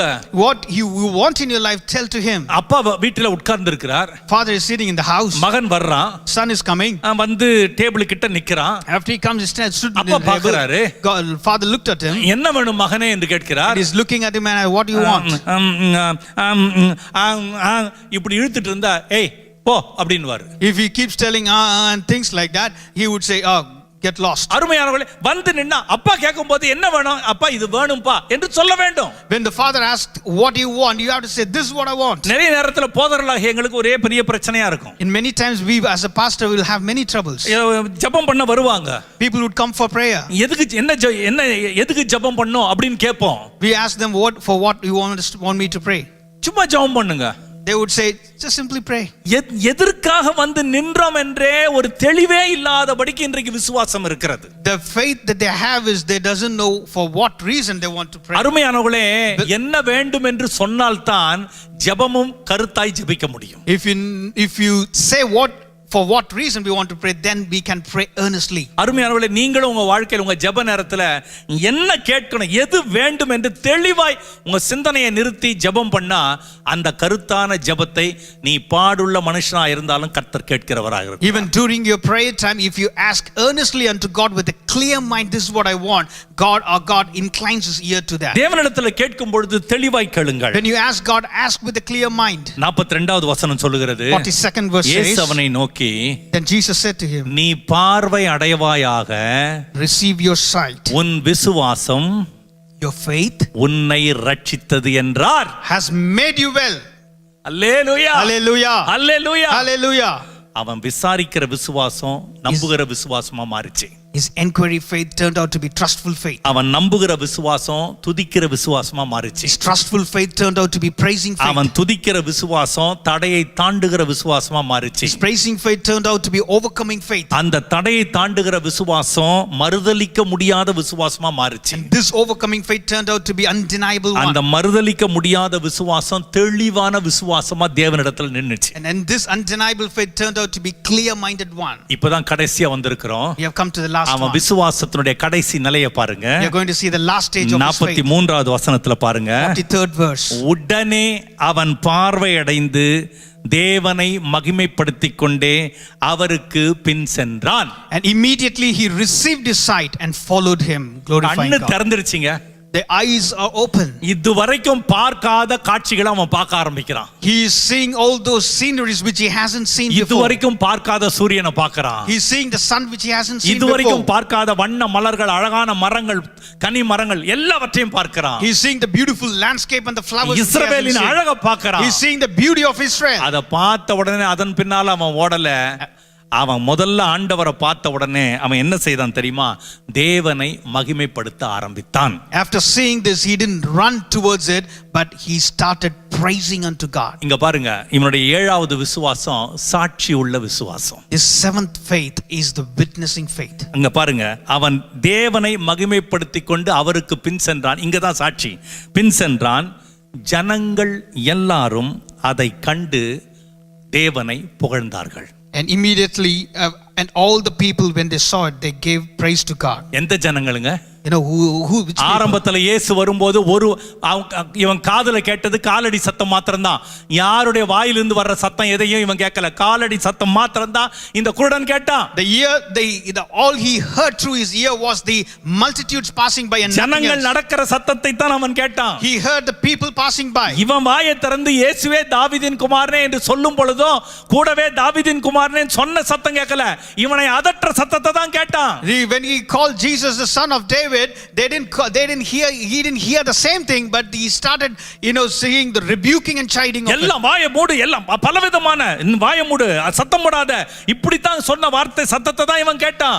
All he could hear was the rebuking and chiding from the people. இவன் ஆண்டவரை மகிமைப்படுத்த ஆரம்பித்த உடனே அதட்டினவர்களும் மௌனமாயிருந்த மொத்த ஜனங்களும் தேவனை புகழும்படியாக இந்த ஒரு மனிதனுடைய விசுவாசம் ஜனங்களையே புரட்டி போட்டு விட்டது. And the moment he started glorifying God and praising God, all those the people who were surrounded by him, they started praising him through this. Hallelujah. Hallelujah. அவன் கடைசியில அவன் விசுவாசத்துடைய உச்ச நிலைமை சாட்சியுள்ள விசுவாசமாய் மாறினது. The summit of his faith was the witnessing faith. என் அருமையான சகோதர சகோதரிகளே, Beloved brothers and sisters, உங்க வாழ்க்கையிலேயும் even in your life, இந்த சபையிலே எத்தனையோ நாள் நீங்க இருக்கீங்க. you might be there in this church for many years. நீங்க ஒரு கிறிஸ்தவனா ஒரு தெருவுல நீங்க இருக்கீங்க. You might be a Christian who is in the streets. ஒரு தெருவுல நீங்க வாழ்ந்து கொண்டிருக்கீங்க. You are living in a street. ஒரு வீட்டுக்குள்ள நீங்க வாழ்ந்து கொண்டிருக்கீங்க. You are living in a house. ஒரு பட்டணத்துக்குள்ள வாழ்ந்து கொண்டிருக்கீங்க. You are living in a city. ஒரு கிராமத்துக்குள்ள வாழ்ந்து கொண்டிருக்கீங்க.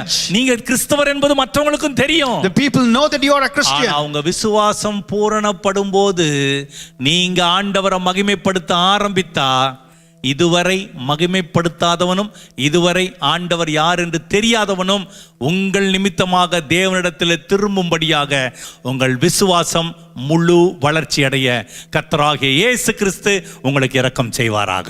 When you start praising him earnestly, and when it comes to that fullness of it, the people who never heard about Jesus Christ, who never heard about God, they will start praising, and that will come to that fruition. அப்படிப்பட்ட ஒரு ஆசீர்வாதம் இந்த நாளிலிருந்து உங்கள் விசுவாச வாழ்க்கையிலே ஒரு மாற்றத்தை கொண்டு வர நான் இயேசுவின் நாமத்திலே வாழ்த்துகிறேன். I urge you people to have this kind of transformation in the name of Jesus Christ in your life. விசாரிக்கிறதோடு நின்றாதீங்க. It's not only, you don't stop by inquiring. விசாரிக்கிற இயேசுவை விசாரிக்கிறதோடு நிக்காம அவரை நம்ப ஆரம்பிங்க.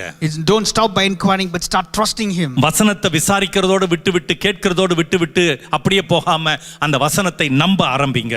Don't stop by just hearing the word of God, but start believing in it. நம்புகிற அந்த வசனம் நம்புகிற ஆண்டவராகிய இயேசு கிறிஸ்துவின் நிமித்தம் கர்த்தரை துதிக்க ஆரம்பிங்க. But through this believing, start praising him. அந்த ஆசீர்வாதம் வாக்குத்தத்தம் பெற்ற உடனே துதிக்கிற நேரத்துல வாக்குத்தத்தத்துக்கு நேர் மாறா வாழ்க்கையில காரியம் நடந்தா இன்னும் அதிகமாய் துதிங்க. This, after receiving this blessing of promise in your life, if you see things happening on the contrary, start increasing your praise more. அந்த வாக்குத்தத்தம் நிறைவேற கர்த்தர் உங்களோடு கூட திட்டமாய் பேசும் பொழுது எந்த விதமான சந்தேகமும் இல்லாம அவர் அண்டையில வந்து விடுங்க. When this fulfilling of promise is happening in your life, without an inch of doubt, come unto his presence. அப்படி வந்த பிறகு கர்த்தரிடத்துல பேசும் பொழுது ஜெபிக்கும் போது தெளிவாய் பேசுங்க. After coming to his presence, speak to him with a clear mind. ஆண்டவர் உங்களை ஆசீர்வதித்த பின்னால உங்க சாட்சி உங்களுக்கு மாத்திரமல்ல அநேகருக்கு ஆசீர்வாதமாய் இருக்கும்படியா தேவன் உங்களுக்கு கிருபை பாராட்டுவாராக. After you receive these blessings, may God through that blessing, let it be kind of spread across to all the people who இந்த விசுவாச வளர்ச்சி இந்த திருச்சபையை அடுத்த நிலைமைக்கு கொண்டு போக கர்த்தர் தீர்மானித்திருக்கிறார். God has determined through this faith, He is going to take this church to the next level. அடுத்த நிலைமைக்கு இந்த கிரேஸ் ஹார்வெஸ்ட் சர்ச்சை ஆண்டவர் கொண்டு போக God is விரும்புகிறார். going to take this Grace Harvest Church to the next dimension. Next தேவன் level. அடுத்த நிலைமைக்கு ஒரு சபையை உயர்த்துகிறார்னா என்ன அர்த்தம்னா இருக்கிற விசுவாசிகளுடைய தரமும் அடுத்த நிலைமைக்கு உயர போகுதுன்னு அர்த்தம். You know what is the meaning of taking this church to the next level? The level of the believers, it's also going to go to the next level. பரிசுத்தத்துல ஒரு பூரணம், There is a wholeness within thee. நம்பிக்கையில ஒரு திருப்தி, There is a satisfaction within the faith. விசுவாசத்துல ஒரு உச்ச நிலைமை, There is a summit in the faith that you துதியில have. ஒரு வித்தியாசமான நிலைமை, The differentiation in the praise. தேவனை ஆராதிப்பதில ஒரு வித்தியாசமான நிலைமை, There is a differentiation in the worship. ஐக்கியத்துல ஒரு வித்தியாசமான அன்பு, A differentiation in the அன்புல community. அடுத்த ஒரு நிலைமை, In the love there is a different dimension. சத்துருவே வெட்கப்பட்டு ஓடும்படியான ஒரு விசேஷித்த அபிஷேகம் இந்த திருச்சபையை இயேசுவின் நாமத்திலே மூடுவதாக. Wicked will run away after seeing the blessings and the dimensional change that happens in this church. கர்த்தர் தாமே உங்கள் ஒவ்வொருவரையும் ஆசீர்வதிப்பாராக. May God bless you with this word. இந்த அருமையான சந்தர்ப்பத்தை தந்த அன்பு போதகர் ரெவரண்ட் எலியேசர் அவர்களுக்கும் அவருடைய சேர்ந்தவர்களுக்கும் இயேசுவின் நாமத்திலே நான் நன்றி சொல்லிக் I கொள்கிறேன். also thank Pastor Reverend Eliezer and all the other team members in this time. சபையினுடைய மூப்பர்கள் யாவருக்கும் என் அன்பின் வாழ்த்துக்கள். I also greet every elders of this church. கண்களை மூடி யாவரும் முழந்தால் படியிடுவோம், இல்லை என்றால் எழுந்து நிற்போமா? Can we all stand or can we kneel down for the prayer? அப்படியே கரங்களை விரித்துக் கொண்டு Let's stretch out our hands. கர்த்தரை நோக்கி பார்த்து, Let's look unto God. ஆண்டவரே எங்க விசுவாசம் மறுரூபம் அடையட்டும் ராஜா. Lord, let my faith be transformed. என்னுடைய விசுவாசம் மறுரூபம் அடையட்டும் ஆண்டவரே. Let my faith be transformed, நான் Lord. வெறும் வாயில மாத்திரம் விசுவாசம் விசுவாசம் என்று சொல்லாம அது கிரியைகளில காட்ட எனக்கு உதவி செய்யுங்க ஆண்டவரே. I do not want my faith to be mere words, but enable me to do through my work. Hallelujah. Hallelujah. கர்த்தாவே என்னை பலப்படுத்தும், Lord, strengthen என் me. குடும்பத்தை திடப்படுத்தும், Lord, enable my எங்க family. சபையை பலப்படுத்தும், Lord, strengthen my church. எங்க ஊழியக்காரனை பலப்படுத்தும், Lord, strengthen our pastor. எங்களுடைய ஊழியங்களை பலப்படுத்தும். Lord, strengthen our ministry. ஆண்டவரே நாங்கள் தகப்பனே போய் பார்க்கிற எங்கள் தெருவில் இருக்கிற ஜனங்களை பலப்படுத்தும். Lord, strengthen the people who are in the neighborhood. எங்களுக்குள்ள இருக்கிற ஐக்கியத்தை பலப்படுத்தும். Lord, enable the fellowship of us. எரிச்சல்கள் மறைவதாக, All the tribulations, பொறாமைகள் மறைவதாக, all the enviness be passed ஆண்டவரே away. வீணான சிந்தனைகள் மறைவதாக, All those different things ஆண்டவரே be passed. சபைக்குள்ள விசுவாசம் பெருகட்டும், Lord, increase the faith அன்பு within the church. பெருகட்டும் ராஜா, Let love be multiplied. நம்பிக்கை பெருகட்டும் Let the ஆண்டவரே, trust be multiplied. உம்முடைய பலத்த கிரியைகள் சபைக்குள்ள நடக்கட்டும் ஆண்டவரே. Lord, let your mighty act be upon எங்களை it. தாழ்த்துகிறோம் கர்த்தாவே, Lord, we humble ourselves. எங்களை முழுவதுமாய் தாழ்த்துகிறோம் We ராஜா. humble wholly சபையில் ourselves. இருக்கிற தகப்பனே மூத்த விசுவாசி முதல் கொண்டு நேற்று வரை வந்த விசுவாசி வரை எங்களை தாழ்த்துகிறோம் ஆண்டவரே. Lord, we humble all the elders and all the people who are new to the எங்களை church. தகப்பனே உமக்கு முன்பாக தாழ்த்துகிறோம், கர்த்தர் எங்கள் மேல் கிருபையாயிரும். Lord, we humble ourselves. Lord, let your mercy be upon us. ஆண்டவரே இந்த தடைப்பட்ட நாட்களுக்கு ஒரு முடிவை கொண்டு வந்து வெகு சீக்கிரத்திலே நாங்கள் மீண்டுமாய் ஒன்று கூடி ஆராதிக்கிற கிருபையை கர்த்தர் எங்களுக்கு தருவீராக. Lord, conclude. Lord, bring an end to this lockdown period. இந்த and ஜெப enable வேளையிலே us. கர்த்தர் ஒரு வார்த்தையை தருகிறார். In this prayer time, God is giving me a இந்த word. திருச்சபைக்கு ஆண்டவர் இந்த நாளிலிருந்து தரப்போகிற ஒரு ஆசீர்வாதம், From this day, the blessing that God is ஒரு giving to the church. பரிபூரணத்தை கர்த்தர் உங்களுடைய எல்லா திருச்சபை பிள்ளைகளுக்கு வைத்திருக்கிறார். ஒரு Abundance. பரிபூரணத்தை கர்த்தர் வைத்திருக்கிறார். God has kept an abundance. ஊழியக்காரனுக்கும் சபைக்கும் ஊழியக்காரிக்கும் சபையில் இருக்கிற மூப்பர்களுக்கும் விசுவாசிகளுக்கும் எல்லாருக்கும் ஒரு பரிபூரணத்தை கர்த்தர் வைத்திருக்கிறார். God has kept an abundance for the elders, for the church, அது pastors, believers. எப்படிப்பட்ட பரிபூரணம் தெரியுமா? You know what அந்த abundance is பரிபூரணம் it? எப்படி தெரியுமா வரும்? You know how it will come? அவருடைய பரிபூரணத்தினாலே கிருபையின் மேலே கிருபை பெற்றோம் என்று சொல்லும்படியாக கர்த்தர் உங்களை ஆசீர்வதிக்கிறார். God is blessing you with this abundance from grace to grace. Hallelujah, Hallelujah. Hallelujah, Hallelujah. எல்லா கரங்களை தட்டி கர்த்தரை நன்றியோடு கொஞ்ச நேரம் Let's all hallelujah. clap our Rafah hands, Kantha Rasha பைகாலாரா தூரிமானா பரந்தாலாபா ராஷாகா Baba தீபாலாரா தூரிமானா பரந்தாலாரா ரிபேபே யாக்கோலபோ ரோந்தோரோ ரேமெனேமெனே கோரோபோ ஷந்தலா ரிபாலாபா ரந்தலியாலா. அல்லேலூயா, நன்றி ஆண்டவரே. துதிக்கிறோம் துதிக்கிறோம் துதிக்கிறோம் ராஜா. இந்த பிள்ளைகளை ஆண்டவரே ஆசீர்வதிக்கிறோம் ராஜா. இயேசுவின் நாமத்தில் இந்த பிள்ளைகளை ஆசீர்வதிக்கிறோம். இந்த ஊழியக்காரனை ஆசீர்வதிக்கிறோம். இந்த ஊழிய பிள்ளைகளை ஆசீர்வதிக்கிறோம். சபை பிள்ளைகளை ஆசீர்வதிக்கிறோம். குடும்பங்களை ஆசீர்வதிக்கிறோம். ஆண்டவரே கோயம்புத்தூர் பட்டணத்தை ஆசீர்வதிக்கிறோம்.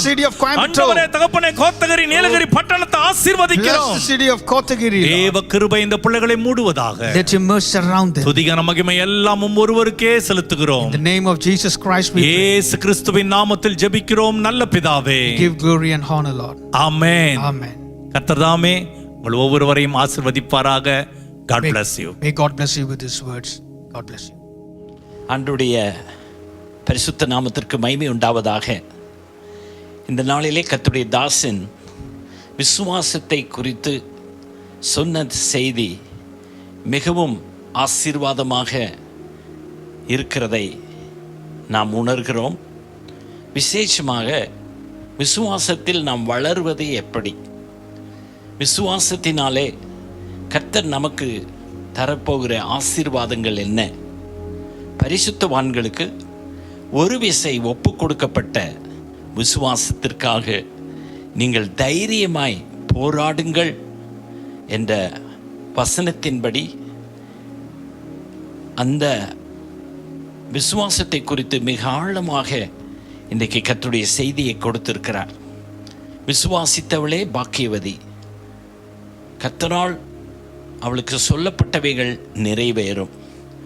இப்படி பல குறிப்புகளை சொல்லி விசுவாசத்திலே நாம் உறுதியாகும்படியாக, பலப்படும்படியாக இந்த நாட்களிலே இந்த செய்தியை கர்த்தர் தம்முடைய தாசன் மூலம் நம்மோடு பேசியிருக்கிறார். உண்மையாகவே இந்த நாட்களிலே இப்படிப்பட்ட ஆசீர்வாதமான விசுவாசத்தை குறித்த செய்திகள் நமக்கு மிகவும் உற்சாகத்தையும் சந்தோஷத்தையும் நம்முடைய மனதை ஆறுதல் படுத்தக்கூடியதாக இருக்கிறது. விசுவாசத்தினால் நீதிமான் பிழைப்பான். நமக்குள் இப்படிப்பட்ட விசுவாசம், இப்பொழுது நாம் கேட்ட வசனங்களின்படி நாம் கற்றுக்கொண்ட இந்த விசுவாசத்தை இந்த கடைசி நாட்களிலே முற்றுமுடிய நாம் கடைபிடிக்க நாம் கடமைப்பட்டவர்களாக இருக்கிறோம். அருமையான தேவனுடைய பிள்ளைகளே, இந்த செய்தியை மிக அருமையாக கொடுத்த அருமையான பாஸ்டர் ஜான் பிரிட்டோ அவர்களுக்காக நான் தேவனை துதிக்கிறேன். அதை அருமையாக ஆங்கிலத்திலே மொழிபெயர்த்த பிரதர் ஜஸ்டின் அவர்களுக்காக, இந்த அன்பு தம்பிக்காக நான் கர்த்தரை ஸ்தோத்திரிக்கிறேன். இன்னும் வரும் நாட்களிலே கர்த்தர் தம்முடைய தாசனை, தம்முடைய பிள்ளைகளை, குடும்பத்தாரை, உடன் ஊழியர்களை மிக வல்லமையாக உலகமெங்கிலும் எடுத்து பயன்படுத்துவார் என்று நம்பி நான் கர்த்தரை ஸ்தோத்திரிக்கிறேன். இந்த அருமையான தொடர்புக்காக நான் கர்த்தரை ஸ்தோத்திரிக்கிறேன். நான் விசுவாசிக்கிறேன், வரும் நாட்களிலே அவர்கள் நேரடியாகவே நம்முடைய திருச்சபைக்கு வந்து கர்த்தருடைய செய்தியை கொடுப்பார்கள் என்ற நம்பிக்கையோடு என்னுடைய வார்த்தைகளை நான் முடிக்கிறேன். ஆமேன். கர்த்தர் தாமே இந்த வசனங்கள் மூலம் நம்மை ஆசீர்வதிப்பாராக. நாம் ஜெபம் செய்வோம். எங்களை நேசிக்கிற நல்ல ஆண்டவரே, இந்த அருமையான நல்ல வேளைக்காக நாங்கள் உமைக்கு நன்றி செலுத்துகிறோம். நாங்கள் விசுவாசத்திலே வளரும்படியாக கர்த்தருடைய தாசன் மூலமாக கொடுக்கப்பட்ட இந்த நல்ல அருமையான செய்திக்காக நாங்கள் உம்மை ஸ்தோத்திரிக்கிறோம். விசுவாசத்தினால் நீதிமான் பிழைப்பான். விசுவாசத்தினாலே நாங்கள் ரட்சிக்கப்பட்டிருக்கிறோம். விசுவாசத்தினாலே உம்மை நாங்கள் ஏற்றுக்கொள்ளும் போது எங்களுடைய பாவங்கள் நீக்கப்பட்டு நாங்கள் நீதிமான்கள் ஆக்கப்பட்டிருக்கிறோம். விசுவாசத்தினாலே நாங்கள் உம்மை நோக்கி பார்க்கும்போது நீர் எங்களுக்கு உரைத்த எல்லா வாக்குத்தத்தங்களும் நிறைவேறும் என்று நாங்கள் விசுவாசிக்கிறோம். அழிந்து போகிற பொன் அக்கினியினாலே சோதிக்கப்படும், அதை பார்க்கிலும் அதிக விலையேற பெற்றதாயிருக்கிற உங்கள் விசுவாசம் சோதிக்கப்பட்டு இயேசு கிறிஸ்து வெளிப்படும் போது உங்களுக்கு புகழ்ச்சியும் கனமும் மகிமையும் உண்டாக காணப்படும் என்ற இந்த அருமையான வார்த்தைகளுக்காக நாங்கள் உம்மை ஸ்தோத்திரிக்கிறோம். உம்முடைய வருகைக்கு நாங்கள் ஆயத்தப்பட வேண்டும், விசுவாசத்திலே வளர வேண்டும். என் நாமத்தினாலே நீங்கள் எதை கேட்டாலும் அதை நான் உங்களுக்கு செய்வேன், விசுவாசத்தோடு கேளுங்கள் என்று சொல்லுகிற உம்முடைய அருமையான வார்த்தைகளுக்காக, வசனங்களுக்காக நாங்கள் உம்மை ஸ்தோத்திரிக்கிறோம். தொடர்ந்து இந்த விசுவாசத்தின் பாதையிலே எங்களை அருமையாய் நடத்துவீராக. எங்களை தாழ்த்தி உம்முடைய திருக்கரங்களிலே நாங்கள் ஒப்பு கொடுக்கிறோம்.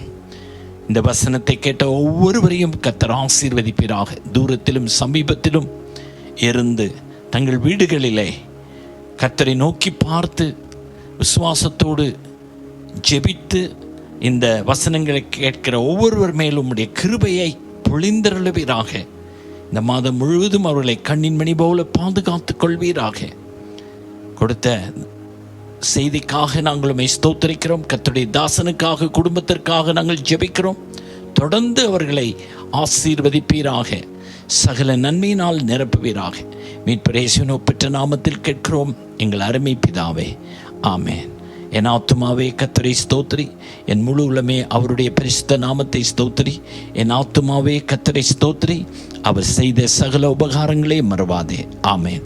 நம்முடைய கர்த்தராகிய இயேசு கிறிஸ்துவின் கிருபையும் பிதாவாகிய தேவனுடைய அன்பும் பரிசுத்த ஆவியானுடைய அந்யோன்ய ஐக்கிய சிநேகம் நம் அனைவரோடும் இப்பொழுது கர்த்தருடைய செய்தியை நம்முடைய மத்தியிலே பகிர்ந்து கொண்ட கர்த்தருடைய தாசனோடும் குடும்பத்தோடும் கர்த்தருடைய ஊழியங்களோடும் தேவ கிருபை இன்றும் என்றும் சகல நாட்களிலும் மாறாமல் இருப்பதாக. ஆமென்.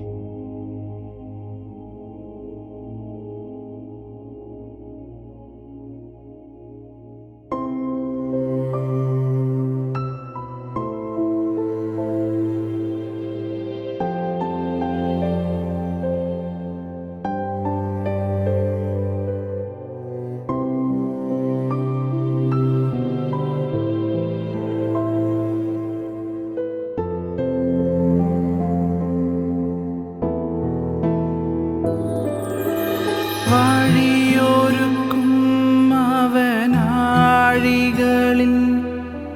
വാലം കൈ പിടിച്ചെന്നെ വഴി നടത്തും. വഴിയൊരുക്കും അവനാഴികളിൽ വാലം കൈ പിടിച്ചെന്നെ വഴി നടത്തും.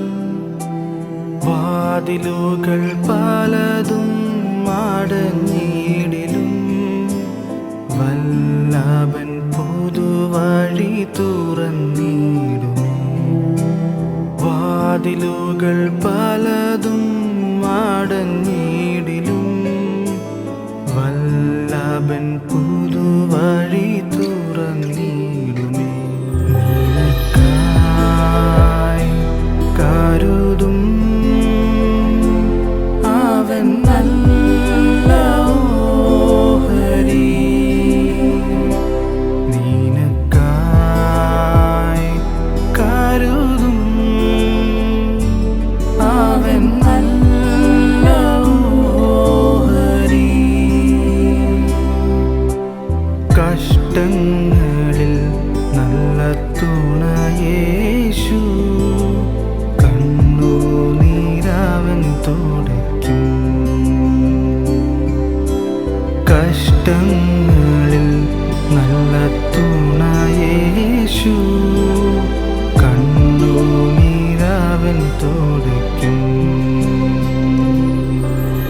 நேரிந்த நாணலை முறிக்காதவன், மங்கி எரியும் திரியை அணையான்.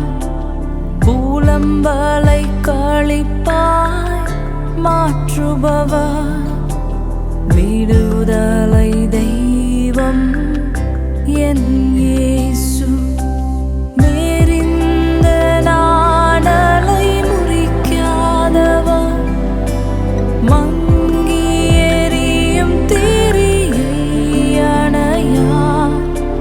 பூலம்பலை களிப்பாய் மாற்றுபவர், விடுதலை தெய்வம் என் இயேசு.